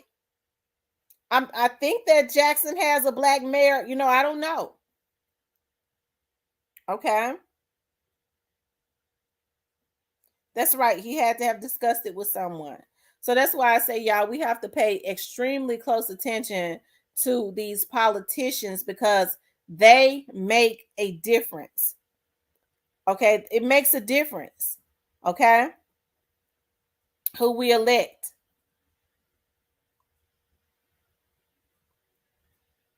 Because if we're not careful, we'll start seeing certain people getting away with just killing innocent Black people. James Irby was pulled over. He might have tried to run, but even if he did try to run, I think the man stung him with the steam gun. Okay, so it more than likely shocked him. It made him, because you see he wasn't really running. The man was close up on him. It ain't nowhere in the hell he got away from him like that. But even if he was capable of running, they still didn't have any right to kill him. Okay, they didn't have any right to kill him. This young man, 25 years old, trying to make a living. I'm sure in order for him to tell his mother, it was getting more and more intense. And it's a darn shame that they was insistent on doing killing him. And he could feel it. And they did it. And now they're trying to set the stage and atmosphere for these white guys to get away with killing this young man, just like they did James Irby.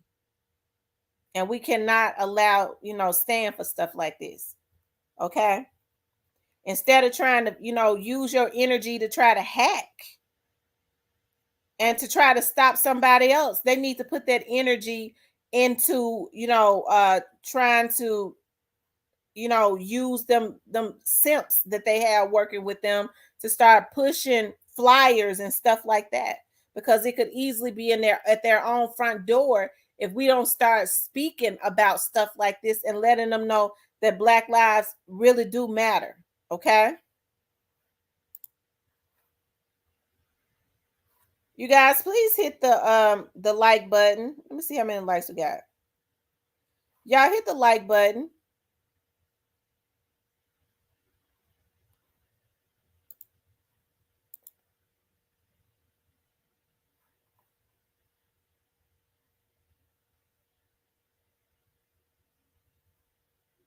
Y'all hit the like button for me. If you haven't hit the like button, please do hit the like button.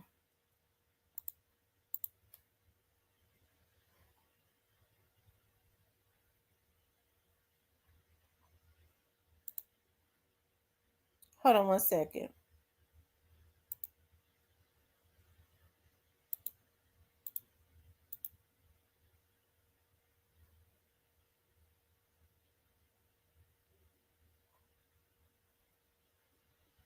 Okay.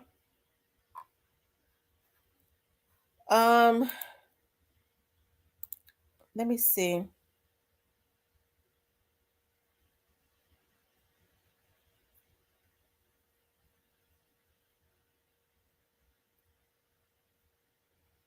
You know what? I just don't be bothered. Welcome to the now. I just do what I'm supposed to do. Black Boy says, I'm from Mississippi, and facts are that county, which is Smith County, as KKK grounds, plus the entire police department is all KKK members. They found parts of his body in the on the investigators' land. Oh my freaking God. Oh my God. So they basically didn't want him down there working. They felt like a black man wasn't supposed to be in their county working. Wow.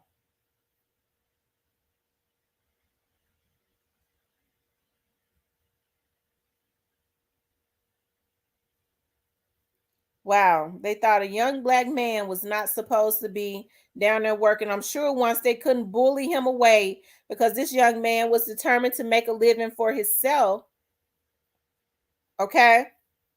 Then they decided that they was going to kill him, and that's what they did. That's unfortunate.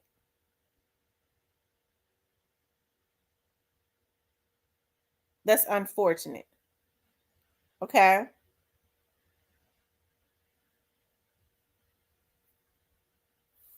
That's so sad. Hold on one second.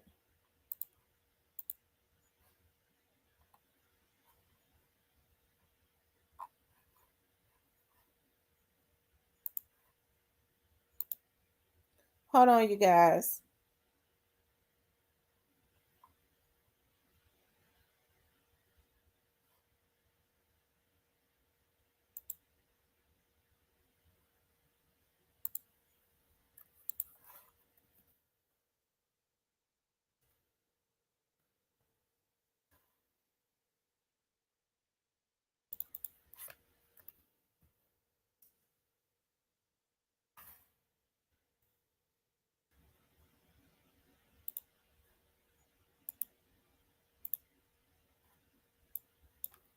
Hold on, Miss Hall. I'm getting ready to send you the link, Miss Hall.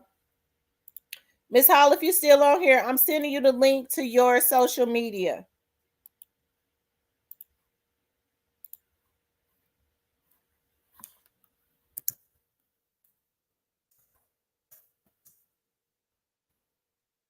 You guys, if you haven't hit the like button, please hit the like button. If you haven't subscribed to the channel, please subscribe to the channel. Share the video so that more people can see it. And I'm going to make sure that I have a flyer up so that you all can start sharing about James Irby on your social media pages and asking everybody to share. And I'm going to also have the Walls, Mississippi Police Department phone number on there, as well as the Walls, Mississippi Mayor's office number. And I'm going to put MBI number on there so we could call everybody. Okay. And then I'll reach out to Mr. Crump's office to see if this would be a case that they would be interested, or he should be interested in taking, right? Because his case is just as the rest of them. Okay, Mr. Trump has a national platform. So Mr. Irby needs to start getting national attention. His family needs to start getting national attention, right? Okay. Now I got another young lady that is getting ready to come up. I've had her on before, and her injustice has happened in Arkansas, Pine Bluff, Arkansas. Of course, you all know that I have vlogged on this case before, and I'm getting ready to hold on. I'm getting ready to pull up a little bit of when the very first time that she came to my studio. If I still got the video up, if okay.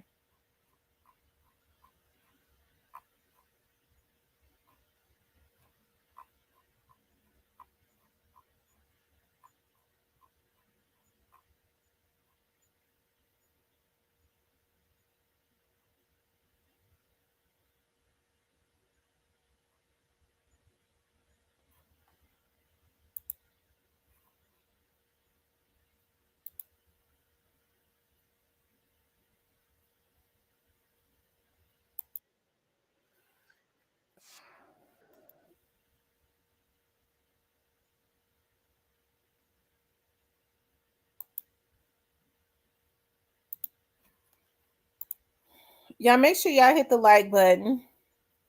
Hey, Demon.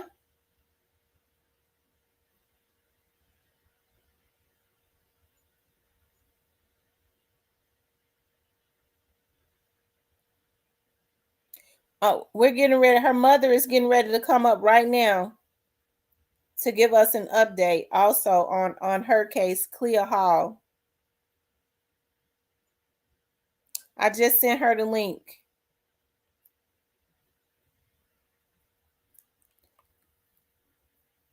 I think Miss Viola, for some reason, her phone wasn't working.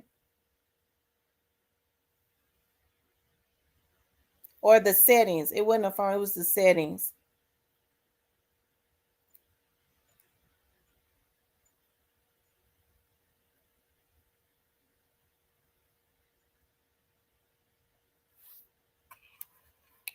Let's see.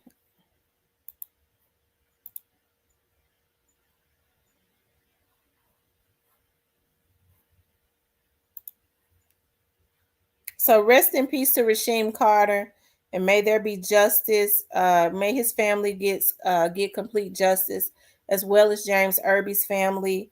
And also, I want to talk about give an update. Cleo's mother came into the chat tonight, and so I'm going to ask her to come up. I don't know if all of you all have heard about Cleo's case, but I did a story on her case about 8 years ago also. This is the first time that her mother came to my studio from Arkansas. This is Cleo Hall. She went missing back in 1994, May 9th of 1994. She went missing. Of course, you all have heard me talk about that when she was working a summer. She was working a program, a job. She had a job with a man who had a business, a doctor. His name was Dr. I can't think of his name right now. It's going to come back to me though, because I was going to say Dr. Irby, but that wasn't his name. Dr. Amos, and he lived around the corner from Cleo's family, and so Cleo's mother would drop her off at his home, and she actually worked out of his garage. It was her, and she heard about the job through two other girls that had worked with her, that had worked for him, that were her schoolmates. So her family, her mother felt comfortable, right? And she dropped her off one day, and she ain't been seen no more. And Dr. Amos said he don't know what happened to her. Okay, so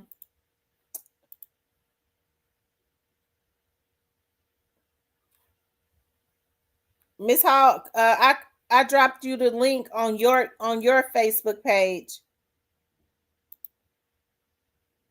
Friend had called us and said he was taking the bow down, and then and we got in the car because we wanted to go see it. Of course, the bow was missing, and so other people have come to me, and I know one lady told me that he had paid her son and some of his friends to take down some flyers, and I don't understand why, other than the fact that maybe if her picture is out of sight, then maybe nobody will accuse him of something. Yeah. On there, like to pretty much to do anything. I mean, well, I don't know if they didn't want to bring light to maybe how they initially investigated the case, and I think maybe over the years they have gotten better in trying to do things. Okay, yeah, that's the very first show that we ever did together. But she's getting ready to come up tonight and just kind of give us an update,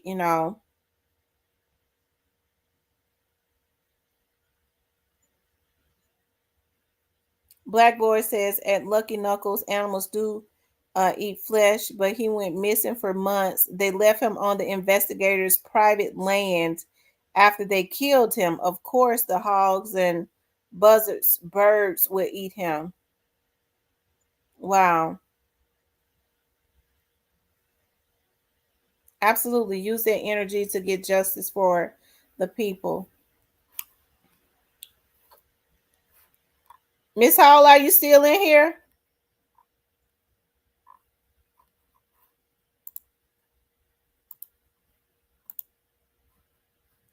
Hold on.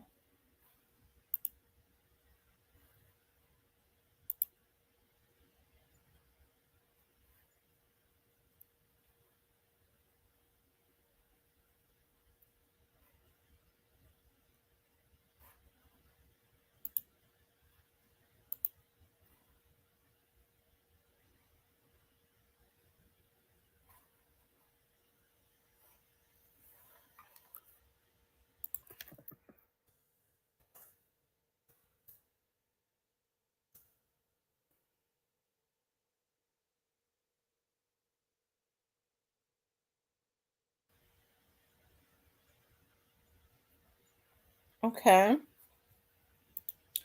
And so Cleo, of course, was just 18 at the time that this happened.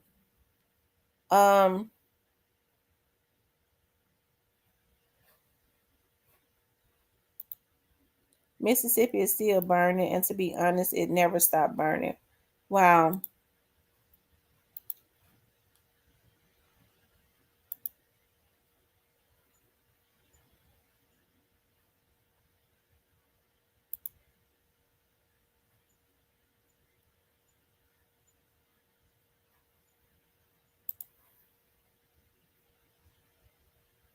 Okay, she says she's trying to log on.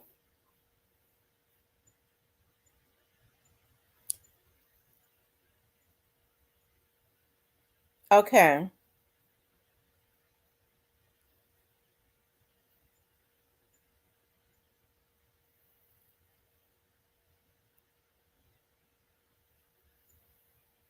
Were you able to? Okay, so are you trying to log in to YouTube? Because it's showing that you're in. Click the link that I sent you to your Facebook page.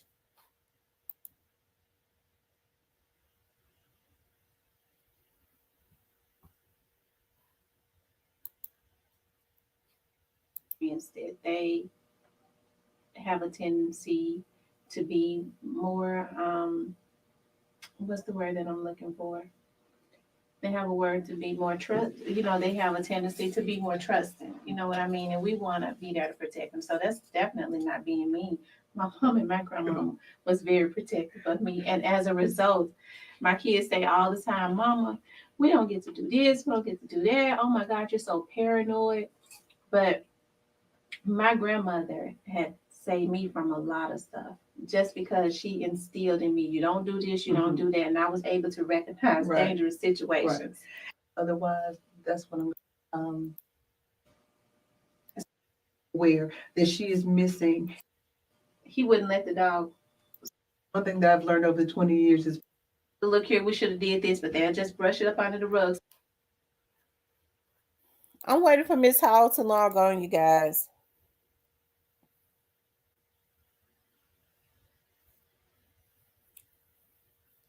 I think it's so sad, what is going on, that they're, consistently allowing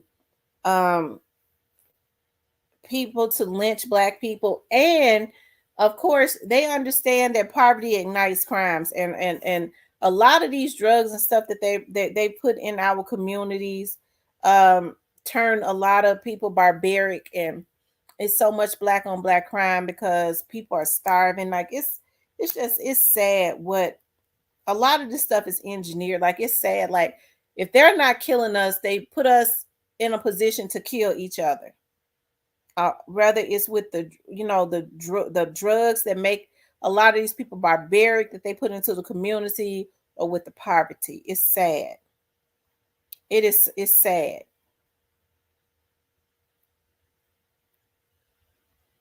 Okay.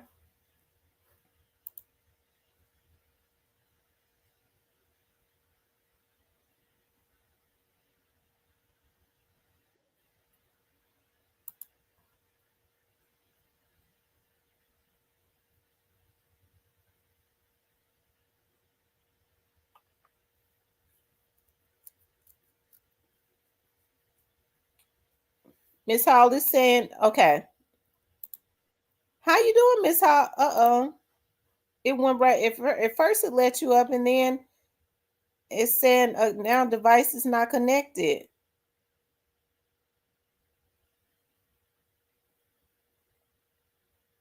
I don't know what happened. Connect your mic again, Miss Hall. Hey, Miss Hall. Hi. How are you? Fine. How are you? I'm doing really good. You know what? A lot of people always ask about updates on the Cleo Hall's case. And I always tell them, you know what, I'm gonna have to get Miss Hall. But so I was so happy when you came in tonight. Even though we talked about the lynchings of these other young men, I still want to give Cleo is just as important. Also, I wanted to give an update on Cleo. Can you, for those who may not know the beginning, can you give us like a little short synopsis of what happened at the beginning? And your daughter is, and what happened? My daughter is Cleo Hall. Cleo was. Hey, how am I talking to you 2 times? Yeah, I hear an echo. That's all. Let me see, because you know what? I see you on my phone 2 times. So let me see let me X out 1. Okay. Okay. I X'd 1. Maybe you're on here 3 times. Okay, I don't hear the echo anymore. Okay, because somehow I was on 2 times. Oh. When I do the mic or try to hit the camera, it won't, the mic goes off. So I guess I'll just have to talk and not show my interesting face. That's all right. So kind of tell us about Cleo and who she was and what happened. On May 9th, 1994, my 18-year-old, recently turned 18-year-old daughter I picked her up at her from school to go to her after school job that was around the corner from our house, less than a mile. And when we got there, no one was there. So she came home, laid down on the couch to take a nap. So a little before 5, her boss's wife called and said, I'm at home, which it was a home office, and she can come. Cleo got up off the couch, just wiped the sleep out of her eye, got in my car, and I dropped her off, and I watched her walk in to the house, not thinking that that was the last time that I saw her. Now, 29 years later, on May 9th, it would be 29 years. So 29 years later, we are still wondering what happened to Cleshendra. And I was listening to the conversations about the two men that you were talking about earlier, and it is disheartening to think that as Black people, we are still getting the same kind of treatment and notice. Right. We've had trouble getting our story past Arkansas. We have made it to Memphis. Thank you, Tamara.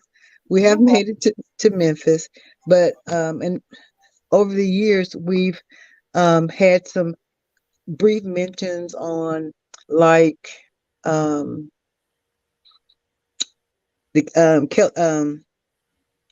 what's that, Nancy Grace? Help find us, or something. Yeah. Find out we're missing or something.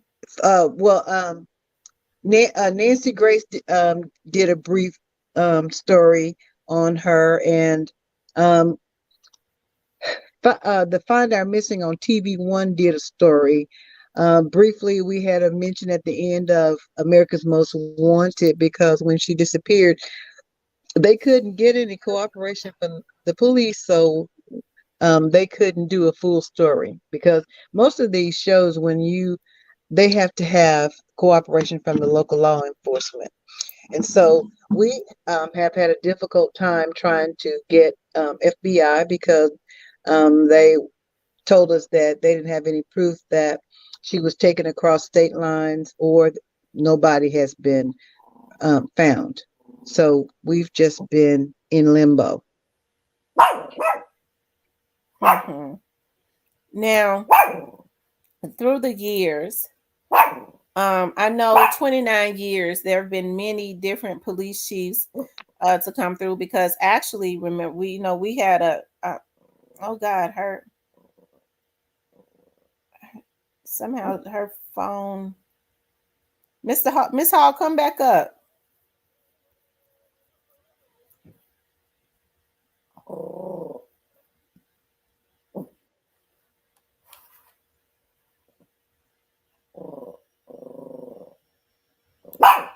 Okay, Miss Hall, you back?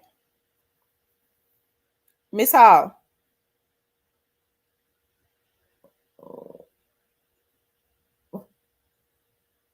Miss Hall, can you hear me? I don't know what's going on. She's back, but Miss Hall, come back up. Remy, be quiet.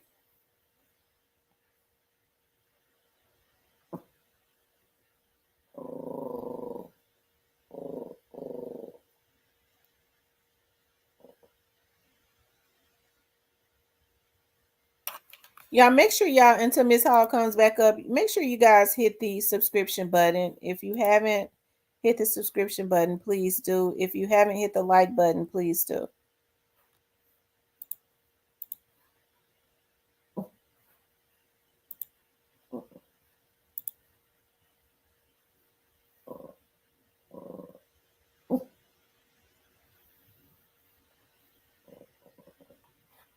Yeah, make sure you guys do if you haven't.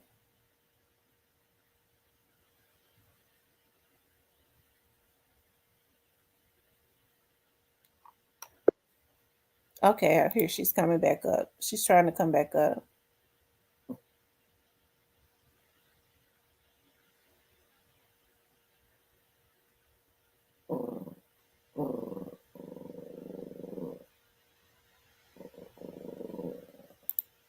Okay, Miss Hall, you back.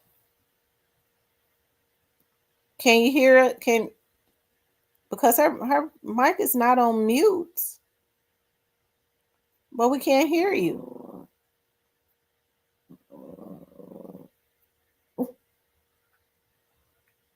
Miss Hall, maybe you should see if you could turn your mic on.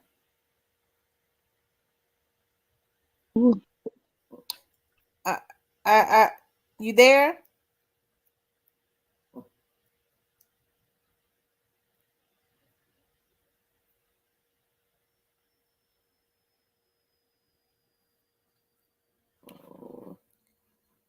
For some reason, we don't have any audio from her. And it might have something to do with the Wi-Fi.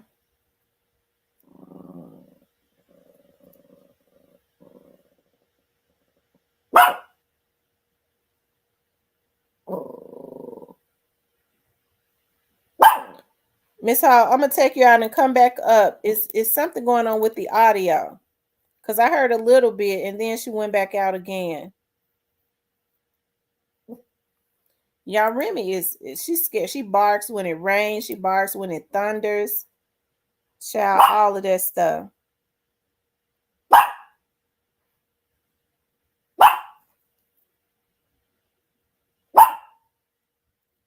Be quiet, Rims.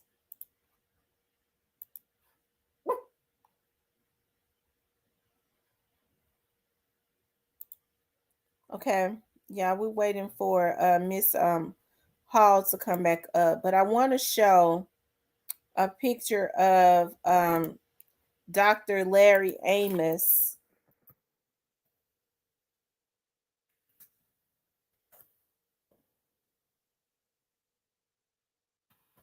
Hold on.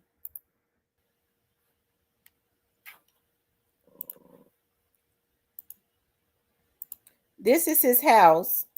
And it still look like the same creepy house because we've been down through there, child. Hold on.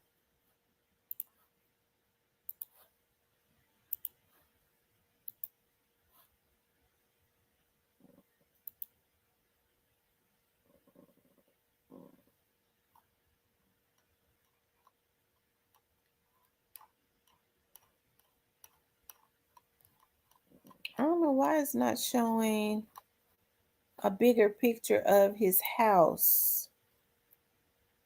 I guess I have to pull it up from over on the side. Hell, I don't know. That's his house right there. That's still the creepy looking house that it always was. It still looked the exact same, big and creepy. There aren't many pictures of him, but this is the one picture of him. He was standing out there as if he was reading the paper or looking at mail in front of. He's bought all the houses around that big brown house. That's the big brown house Cleo was last seen in. Okay. He has, you think the guy who don't like for me to talk about think he the only person supposed to talk about missing persons, the one that's gonna be going to jail real soon? You think he did something to Miss Hall, had his hackers to do something to her stuff?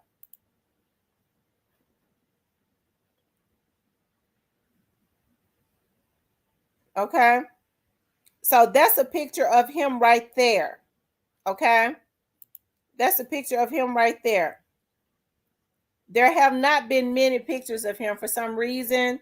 The Pine Bluff, Arkansas Police Department just has not done anything to him.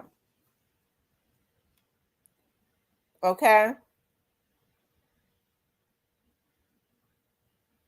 But I wanted for Miss Hall to talk about, this is when they had did a search. You know, they finally went to search his home 16 years later. I don't know what they thought they was going to find 16 years later.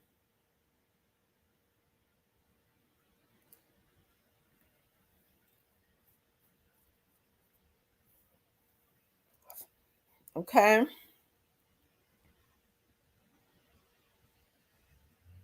Yeah, it's raining in our area. So if it's raining, it's raining more than likely in Arkansas. So it could just be some issues with the Wi-Fi or something. It's raining very hard, thundering too. Okay. But you know, Dr. Larry Amos, that's his name. Am I echoing? You guys, am I echoing?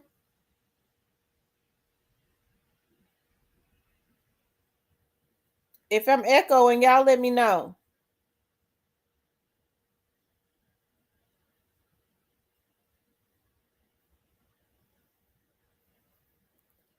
Okay, I'm not echoing. Okay.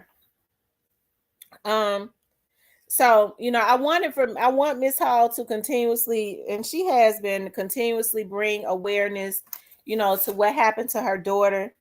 Dr. Amos is getting old. He has gotten old. Okay. So it would be nice if he would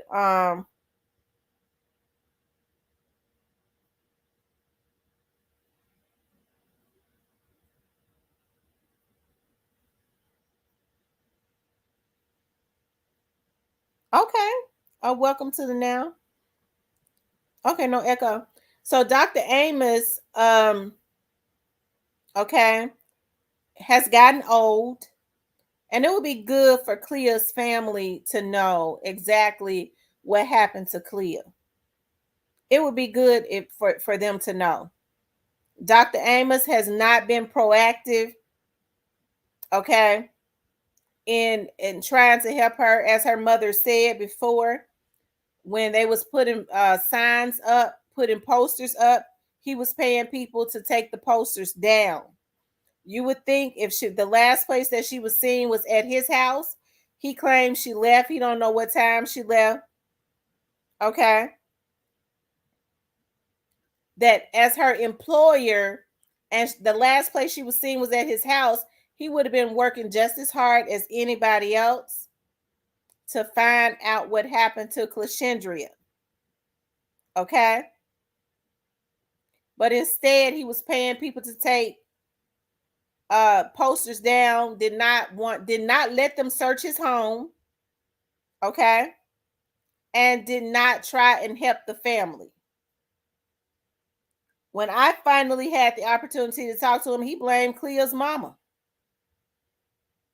He tried to blame her mother for what has happened to her daughter.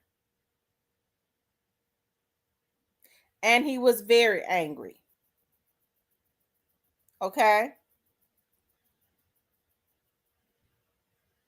It seems to me that the Pine Bluff, at this point, I think the Pine Bluff, city of Pine Bluff, is trying to cover because they don't want Cleo's family to get a multi-million-dollar lawsuit, because I really think they should file a wrongful death against him.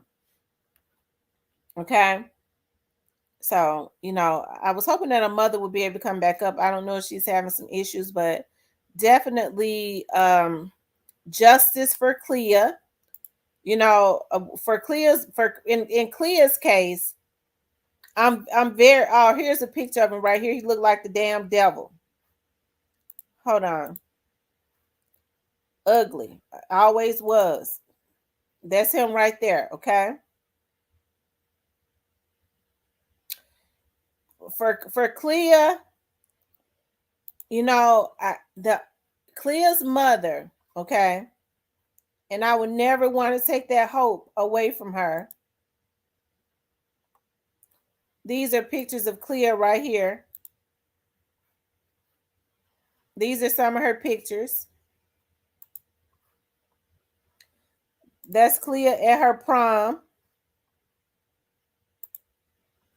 She was a beautiful girl.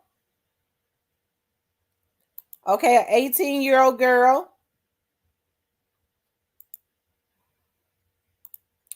Did he make advances at her? Of course, with her just turning 18 years old, what happened in that house? Because I don't think she ever left. But because I don't know, and because I have respect for Cleo's mother, I won't go deep into what I believe happened. Okay? Because Cleo's mother feels that one day that she's going to walk back in. They have not found a body. And so she said, as long as they have not found a body, there's still hope that she's alive and that one day she'll walk back in their door. Okay? So, hey, I want the same thing, for her mother and for her. I would like the same thing to happen. So her mother has hope. So I guess we all have to have that same hope too, right? But just in case something, Miss Dr. Amos did something to it, like I believe, okay, there needs to be some justice, okay? And whatever happened, I don't believe it was the first time that it happens. It happened. Okay? I don't believe it was the first time that it happened. I think it's a darn shame for 29 years this man has gotten by with his black Lord, okay. So I see Miss Hall coming back up. Okay. Miss Hall, you there? Yes. Okay, I can hear you. I wanted for everybody to see what Cleo looked like and what Dr. Amos looked like, because there are not a lot of pictures of him. Does he still look like that to this day? Yes. Okay. Of course, he would still be a little older, right? Yeah, I believe he's in his 70s. And he's still arrogant as he was 29 years ago, huh? He is actually, I'm assuming he's still the same because I haven't talked to him in 29 years. Oh, wow. So when Cleo went missing, did he ever call you one time? You know, the day that she went missing, I called him that night and to ask who she left with, and he said he wasn't sure. You know, he had several stories about one, her ride picked her up, but he didn't know who they were. Another one, she looked out the window 2 or 3 times like she always does, and he heard the door close and the garage go down, but he didn't see who she left with. Then he has another story where he said that she left with a peach pop in her hand, but he doesn't know who she left with. And the next time that I spoke with him, I think was like on the Wednesday before he left the state. I went to do an interview with at a radio station, and the guy had called him as well because he said he wanted him to be able to tell his side, although we didn't know that he was going to be on there until we got there. And so that was the last. No, I'm sorry. We had one other conversation with him probably 2 or 3 weeks later when the psychic lady came, and he had it was on a Sunday, and she had come and she wanted to go and see where Cleo worked and all of that. And so we waited until about 2 to give him a chance to get home from church. And so during this time, he was passing my house. He doesn't have to pass our house, but during this time, he was passing our house. And so I called him to ask if we could come over. And he said he had a meeting, but who wanted to come over? I'm like, where her dad wants to see where she worked. Her brothers would like to see where she worked because we had not been in there. And her aunts wanted to see because there was a couple of aunts over. So he said, I have a meeting to go to. And anyway, I don't want to be bothered by any psychics. And so I'm thinking, oh, he must have some psychic powers or something. But her license plate that she had pulled into my yard had ESP1 on the license plate, and when he passed by, he saw the license plate. I didn't see it, so I didn't know. So that's the last conversation that we have had with him. Wow. He's not been on any searches, and I know you were talking about him and the flyers. So he didn't go on any searches. He didn't pass out any flyers or anything like that. Oh, wow. So let me ask you something. Do you what do you think happened?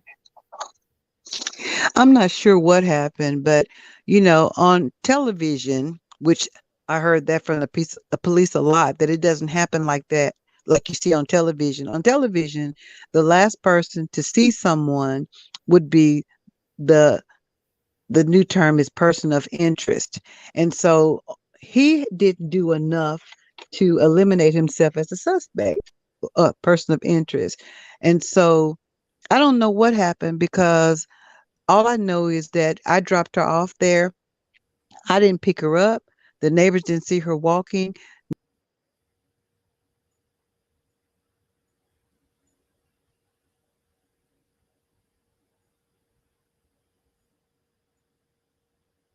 It seems like now, I hope ain't nobody hacking into my stuff.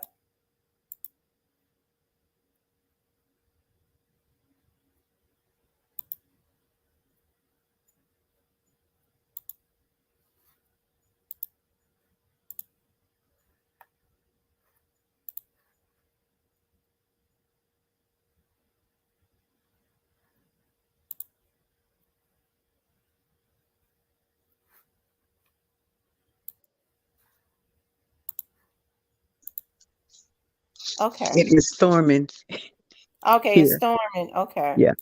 I mean, nobody's come forward to say that they gave her a ride. So all we can start is at square one, which is him who went to a neighboring town, he said, to check on some business for daycares that he provided. He had a food program, so he provided food for people with daycares. And so um, then the next day, or that Wednesday or Thursday, he left the state because he just go and pay for some tan salon furniture or something, he said, that hasn't been delivered in 29 years. But um, so we can only start with what we know. And I know that I dropped her off there. Okay. So do you think she's being held against what well do you think that she's still with us?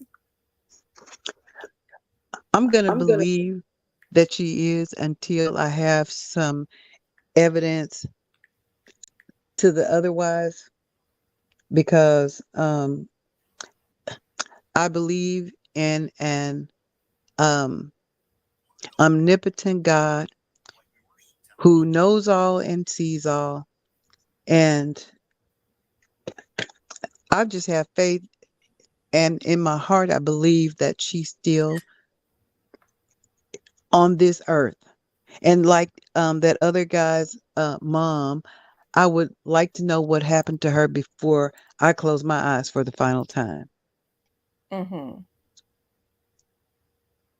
Okay. Okay. Do you think that the Pine Bluff Police Department has done enough? They didn't really do anything. When she disappeared on Tuesday morning, when she didn't show up at school, I called the police and they told me that I had to wait until the time that I dropped her off at work, like almost at 5. So at 5 o'clock on Tuesday, I went to the police department and the officer half-heartedly took our report. And over the years, they barely did what they needed to do. No, they didn't. Um, they searched, they went to his house. They didn't do a search.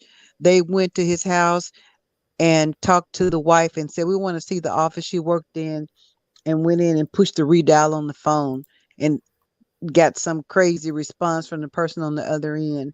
And they finally got a search warrant in 2012. And he made the comment to one of the detectives, "Y'all should have did this 18 years ago." Wow. And so, like I said, he was the last person that we knew of to see her. So he should have been eliminated as a suspect for them to be able to move on to somebody else. And so we're just stuck. And they didn't press the issue. Now, if it had been me, they probably would have, but for some reason they didn't press him, other than the fact that his ex-wife told me he's the lawsuit type. I am too. Mm-hmm. And so because of that, um, they can't just question him or hold him because he refused to take the polygraph 2 times, and the second time um, he said they needed to speak to his attorney. Mm-hmm. So Now we're just during that time he had a son, right? That was recently killed. well he had a son by his first wife, and then has a son by his current wife. Okay, the one by But the his son first by wife. yeah, the son by his first wife was killed 2 or 3 years ago. Okay, was he the exact same age as Clea? I think he might have been 2 or 3 years older. Okay. Okay. Oh wow. So do you think his wife knows anything? If his wife knows something, she's too afraid to say anything because she doesn't speak unless he tells her to. And even when Cleo disappeared, she worked at a neighboring town that was probably about 10 minutes away. And when Cleo disappeared, he drove her back and forth for the last 2 weeks of school so that nobody would say anything to her. And she hasn't tried to reach out to us either. Because So the two young ladies, what was their name? Veronica, I can't think of Erica, Erica, Erica and Esther. be- because was it who did I speak with? Esther, or I spoke with Erica, Erica. and Esther actually blocked me. Why do you think that if why do you think Esther would block me if we're trying to figure out what happened, and they play a very, very important part of this investigation. They were her classmates at the time. They introduced her to Dr. Amos. They're the reason that she actually worked this job. Why would she block me? I'm not sure. Actually, Erica is her classmate, and Esther is maybe a year younger. And they did help Cleo get the job working for him. We found out later that they were his church members. And so I'm not sure why, other than maybe at the wish of their mom, that because I found out later that he had been funding her home daycare as well. Oh wow. Do you think that he asked them to recruit another young lady or something? You think they were recruiting for him? I'm not sure what they were doing. All I know is they said, and they told Cleo when she told us about wanting to go to work for him, that they had found another job, both of them, and they were trying to help him find somebody to replace them. And because it was around the corner, it did, and the stipulation was that it didn't interfere with her school or church activities. She could work. Mm-hmm. So I'm not sure. And although they didn't have another job, even after Cleo had worked for him almost a year. And so even after she disappeared, they weren't working anywhere. Right. That's why I said it's awful strange because you think about teenagers, and I've said this from the very beginning. If they're going to quit a job, I know Clea and I and all of us are around the same age, and we all have think the same. If I'm gonna quit a job, I don't care if he gets somebody to replace me or not. That's why I say it's odd that they were trying to recruit somebody. We wanna quit, but we got to find somebody else to replace us before we quit. That was very unusual. Yet only to It was find out that they never had a job. They yeah. never even had another job. Yeah, it's unusual that they quit, but I'm still thinking that because they were his church members and he was funding their mom's daycare, I don't know if it was her idea or if it was something that he talked with the mom about them replacing her before they could quit. I don't know because I've in the last 29 years, I think I talked to Erica once, maybe twice, and it's been maybe 10 or 15 years since I talked to her, and I've never talked to Esther. So I'm not sure what was going on and why they had to find somebody to work for him, and or why she told Cleo about the job, because it was like they were like it was like a little group of them, and so I'm not sure why she told Cleo about the job.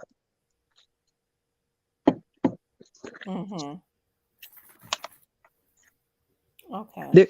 There's still a lot of unanswered questions. Oh, for sure. And I think they play a big part. They could answer a lot of those questions, because what I did notice is they immediately, well, the one that I spoke with, she immediately started trying to protect his wife. But what she did was she did say that she never brought them any peach pops or anything like that. She did say that. And so what so why this particular night did she give her one? I don't know.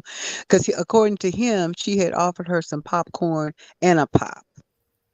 His words. And she said she didn't want any popcorn. But she took the pop, but she didn't drink it, and she ended up carrying it with her.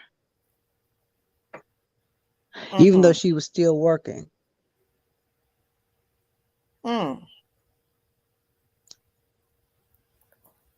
Wow.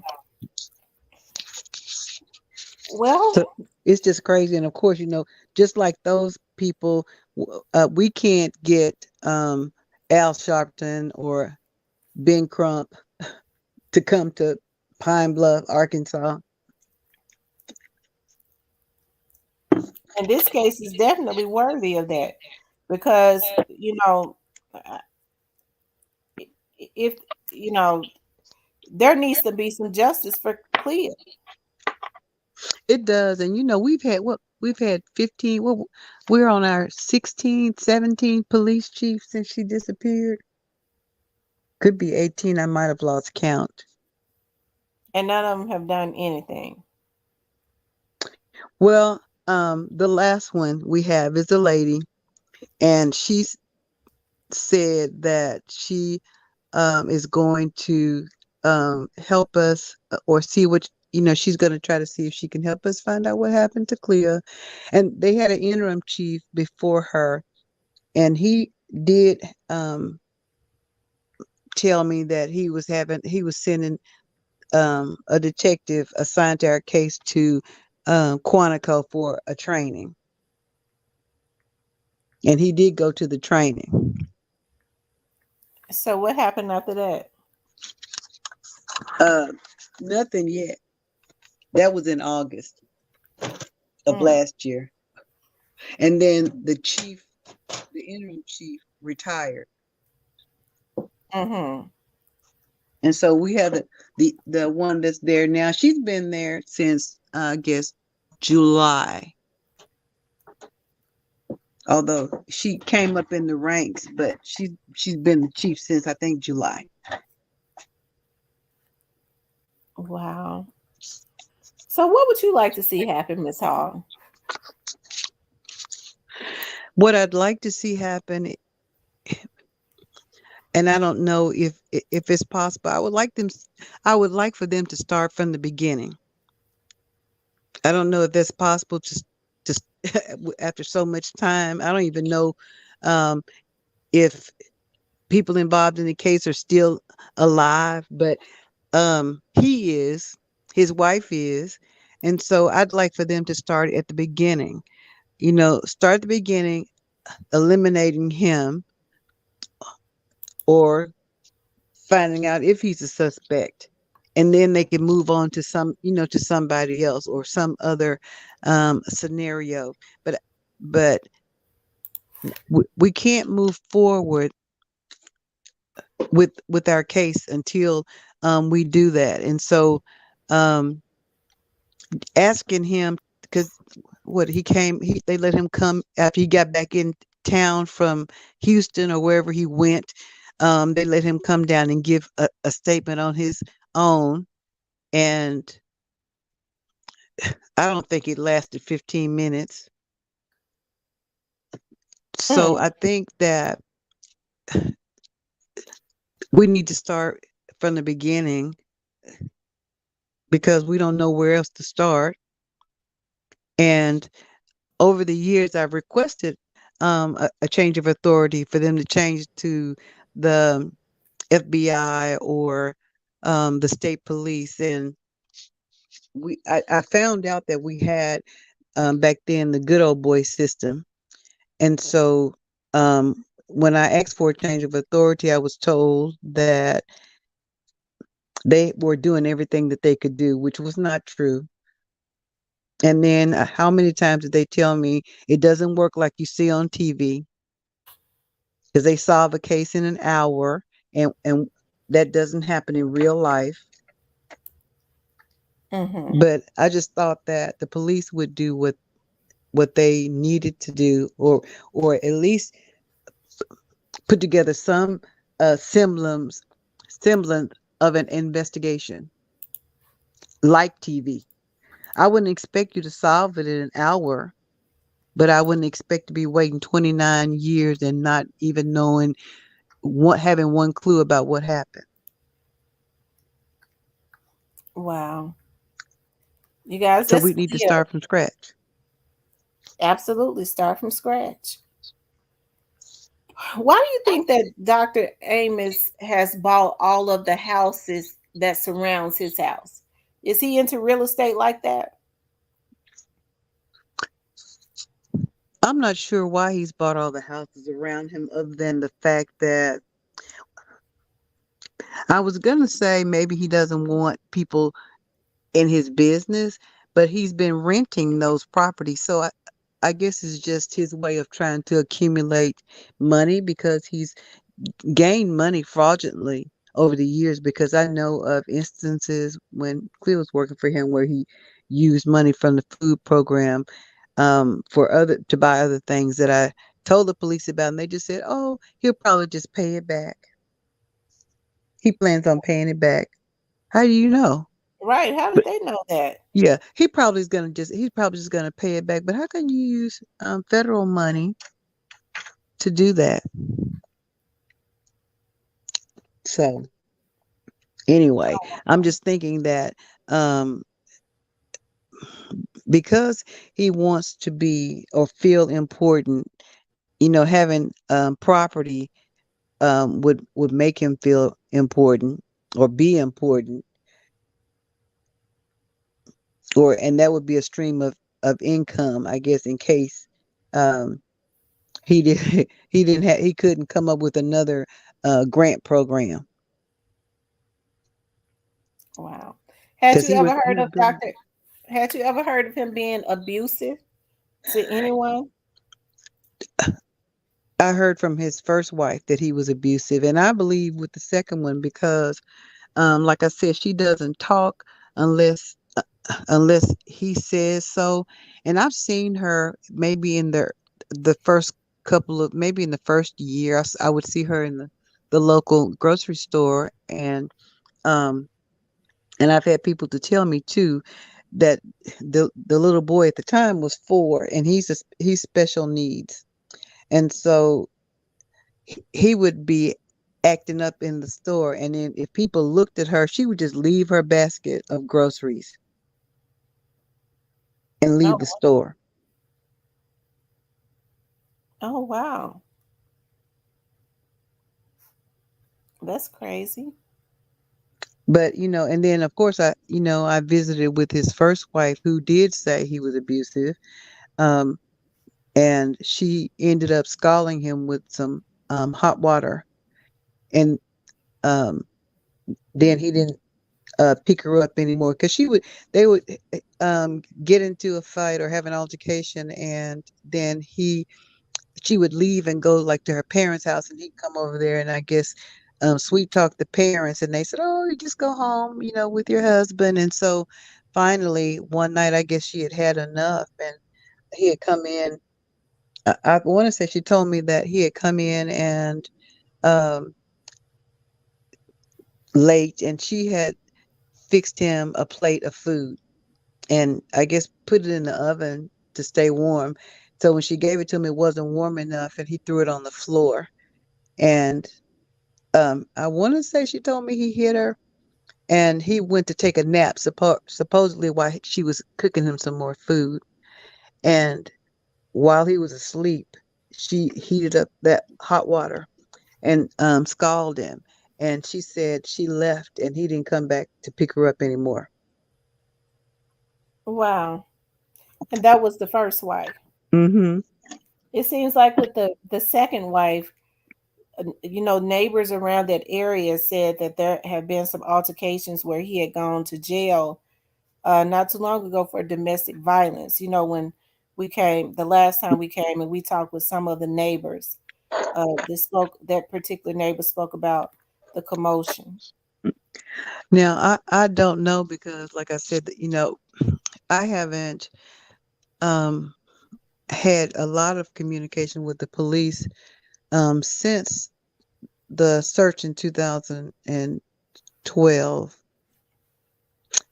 Yes, since the search in 2012, I haven't had a lot of communication with them, but I don't know of anything like that. But I do know that somebody on Messenger had messaged me after, I want to say it may have been after I did the interview with you, and they want the first time, and they wanted to know, they wanted to know if he had other children, and they were telling me that they had found some police records, and he and the older son, had some run-ins that they ended up having a police report done a couple of times. Could have been more than that, but they actually had like police records,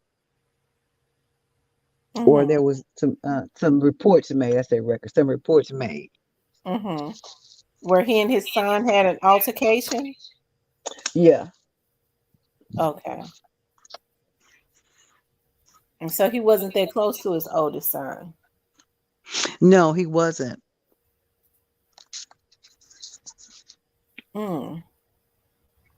So I don't know. Girl, it's just mind-boggling, even for me. And we've lived it. I can't imagine what somebody else thinks about it. Yeah. Well, like you said, when you say that, you're, I guess not guess, my prayer and my hope is that, she is alive. I would love for her to be alive. I know that you made reference to the young ladies who was missing for, how long was they missing for? 12 years? 10, the ones in Cleveland that were Yeah, at the that ones in house, and Cleveland. yeah, and that was definitely a God moment, that the guy was walking by from McDonald's and heard the girl at the door. Yeah. And then they weren't even far from home. And so, I was really hopeful after they found them, and I'm thinking, wow, they've been in the house not even far from where they lived for 10 years.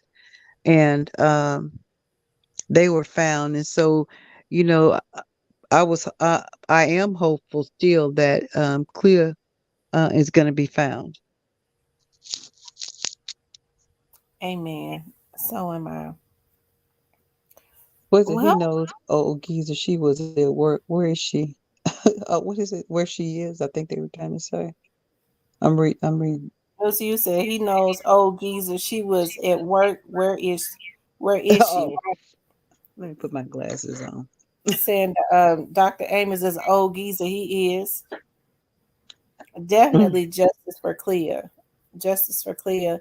My sentiments are exact same. Cleo's mother believes that she may be still out there. So I'm gonna believe that too, and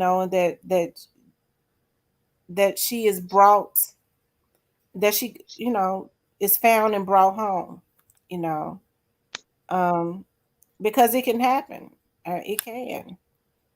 I feel like Dr. Amos, he's holding on to that property for some reason. You know, I think there is a reason for him buying all the properties that surround that house. Even though he's renting them out, he still has control. You know. He does. And he can determine usually from what I've heard is like females that he rent the property to.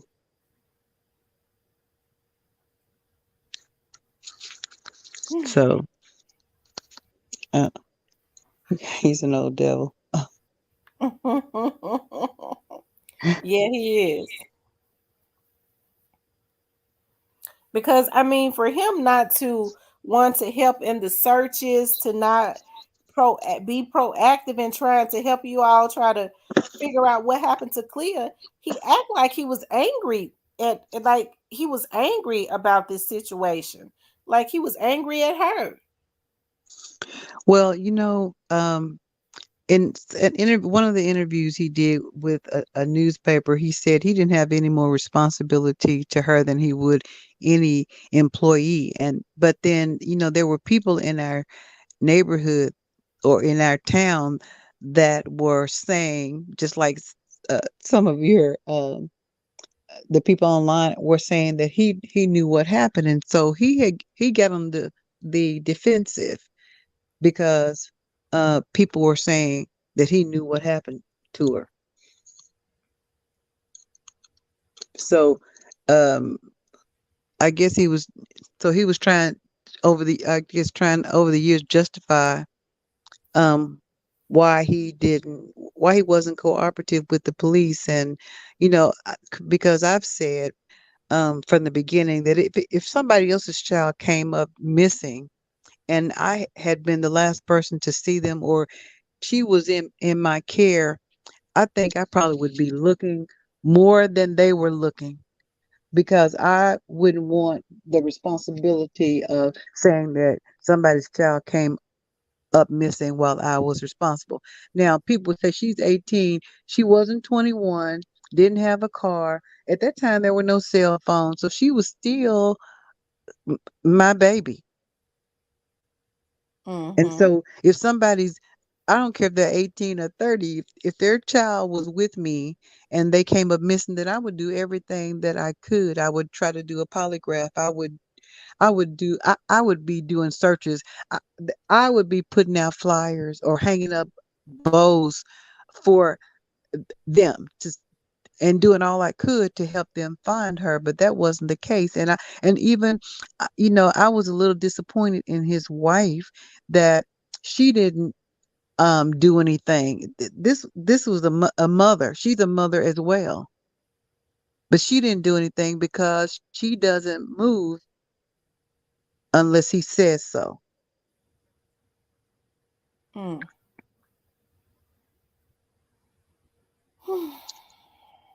So it's just In speaking with her, because I had the opportunity to speak with her, you could tell just from the way that he spoke to her. He was screaming at her. He was angry. First of all, I frustrated him because I outsmarted him. Okay, so that pissed him off, and so it pissed him off, and he took his anger out on her. And I could hear the nervousness when he was yelling at her and everything else. She remained calm, but I could hear the nervousness in her voice. So you could tell he kind of uses her as a doormat.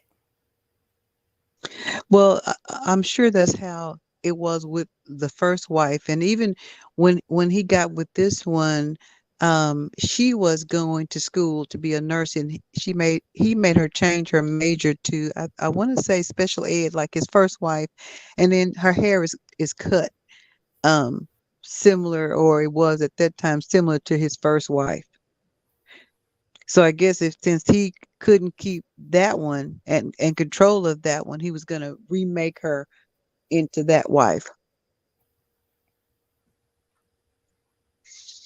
Jeff says that this man has scared his wife. He did something. Oh, absolutely. You're right. She's seen him do several things. She's afraid of him. Like I said, he's never said anything. To the media, he act all calm. But like I said, what I did was I threw him off of balance and put him in the defense, and it made him angry, and he started blurting out stuff. So we was able to really see what his character was. He has anger issues, and he's a sociopath. Mm. And he does think that he's smarter than everybody else. And the police didn't help by letting him leave town, leave the state, come in and briefly question him when he got ready. And then not doing a search till 18 years later. Mm-hmm. And so many things. And he said, when he said, y'all should have searched 18 years ago because I've had 9 renovations done. Wow. That was So an that to arrogant me was statement to like he make. was gloating. He was gloating with the police. Y'all didn't do your job back then. So what are Right. you gonna I've find had now? 9 renovations. You're a day late, $1 short. That's basically what he was saying. And the way he just stood there like he was reading the paper when you all were over across the street doing searches in the woods. Huh? I said, and he just stood there, reading his mail or his paper when you all were out there doing searches in the woods, because that's when they took that picture of him, right? Mm. Well, actually, he was actually no. When they did the search, he was walking back and forth with them, like trying to see what they were gonna find. Mm-hmm. So he was going back and forth. They didn't block him from which again, I don't understand because I don't know the law, but they didn't block him and keep him away from the area while they were But they searching. were supposed to. But they were supposed to. Especially if they had a search warrant, and he was supposed to step out. He was not supposed to be around because at that point they had a search warrant. Yeah, they had a search warrant, and he was walking along with them as they searched. I don't know if he thought that they were going to steal something while they were searching. I don't know what he thought, but yeah, he was searching along, watching along with them in the search. Wow. So does it seem like the city of Pine Bluff has tried to protect him more so than Cleo? Do you feel that way? I don't know if they were trying to protect him or they didn't want to deal with him.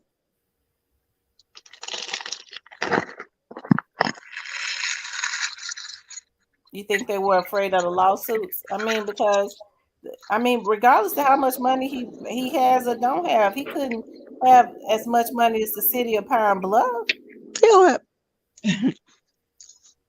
He don't have any. Well, I say he don't have any money. I don't know if he has any money or not, but because he paid himself out of these programs, so I'm not sure how much money he had. And I just think that they didn't want to have to deal with him because he had been the lawsuit type. And in June of 1994, I think June, one of the detectives went to question him. I'm sorry, question the neighbor because this lady had been renting from him for years. And so when they went to talk to her, he came outside. And so the guy just kind of laughed and said, let's go inside. I can't talk in front of this outlaw, and kind of laughed. And so when the detective left, he went to ask her, what did he say? And she said, oh, he said he can't talk in front of this crook. And so he filed a complaint against him with the Civil Service Commission, which was the boss of the police department at the time. And so because he did that, they can't do anything with him that's just circumstantial.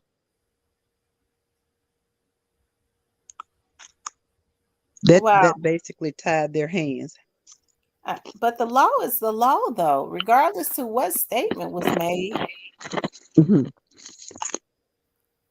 So what kind of doctor he is? He just has a PhD in psychology, and he loves to be called doctor, but he's not a medical doctor, not a dentist, and I can't even tell you if that PhD is legit. I was going to say that's questionable.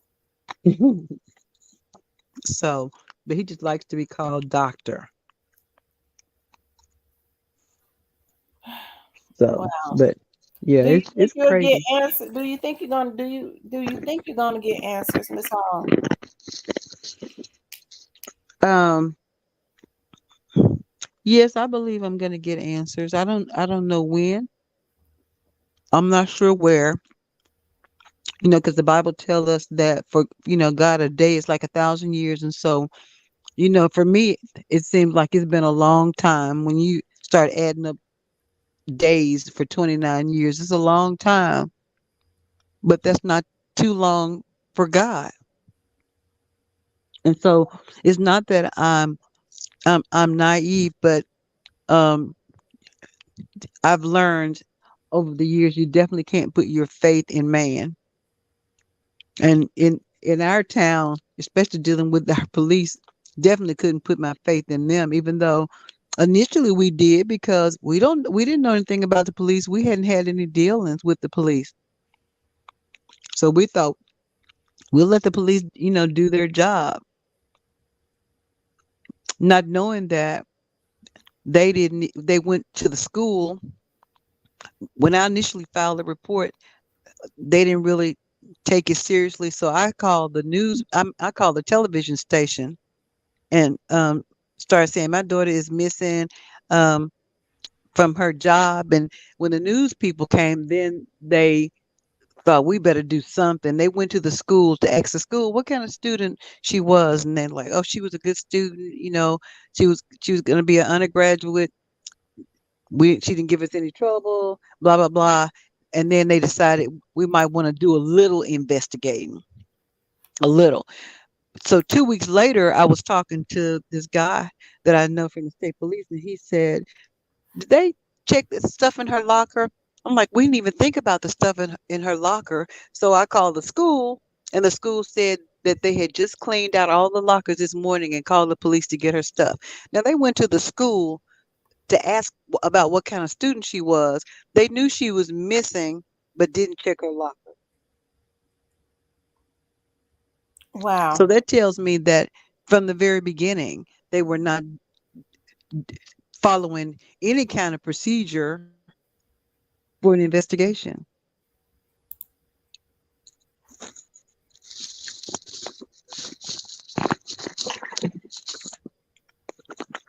Everybody watches these shows. I call them crime shows. So, you know, we may not all know all of the police procedure, but we got some idea. They have to have, even though it doesn't work like it does on television, but television had to get the stuff that they put out from somewhere.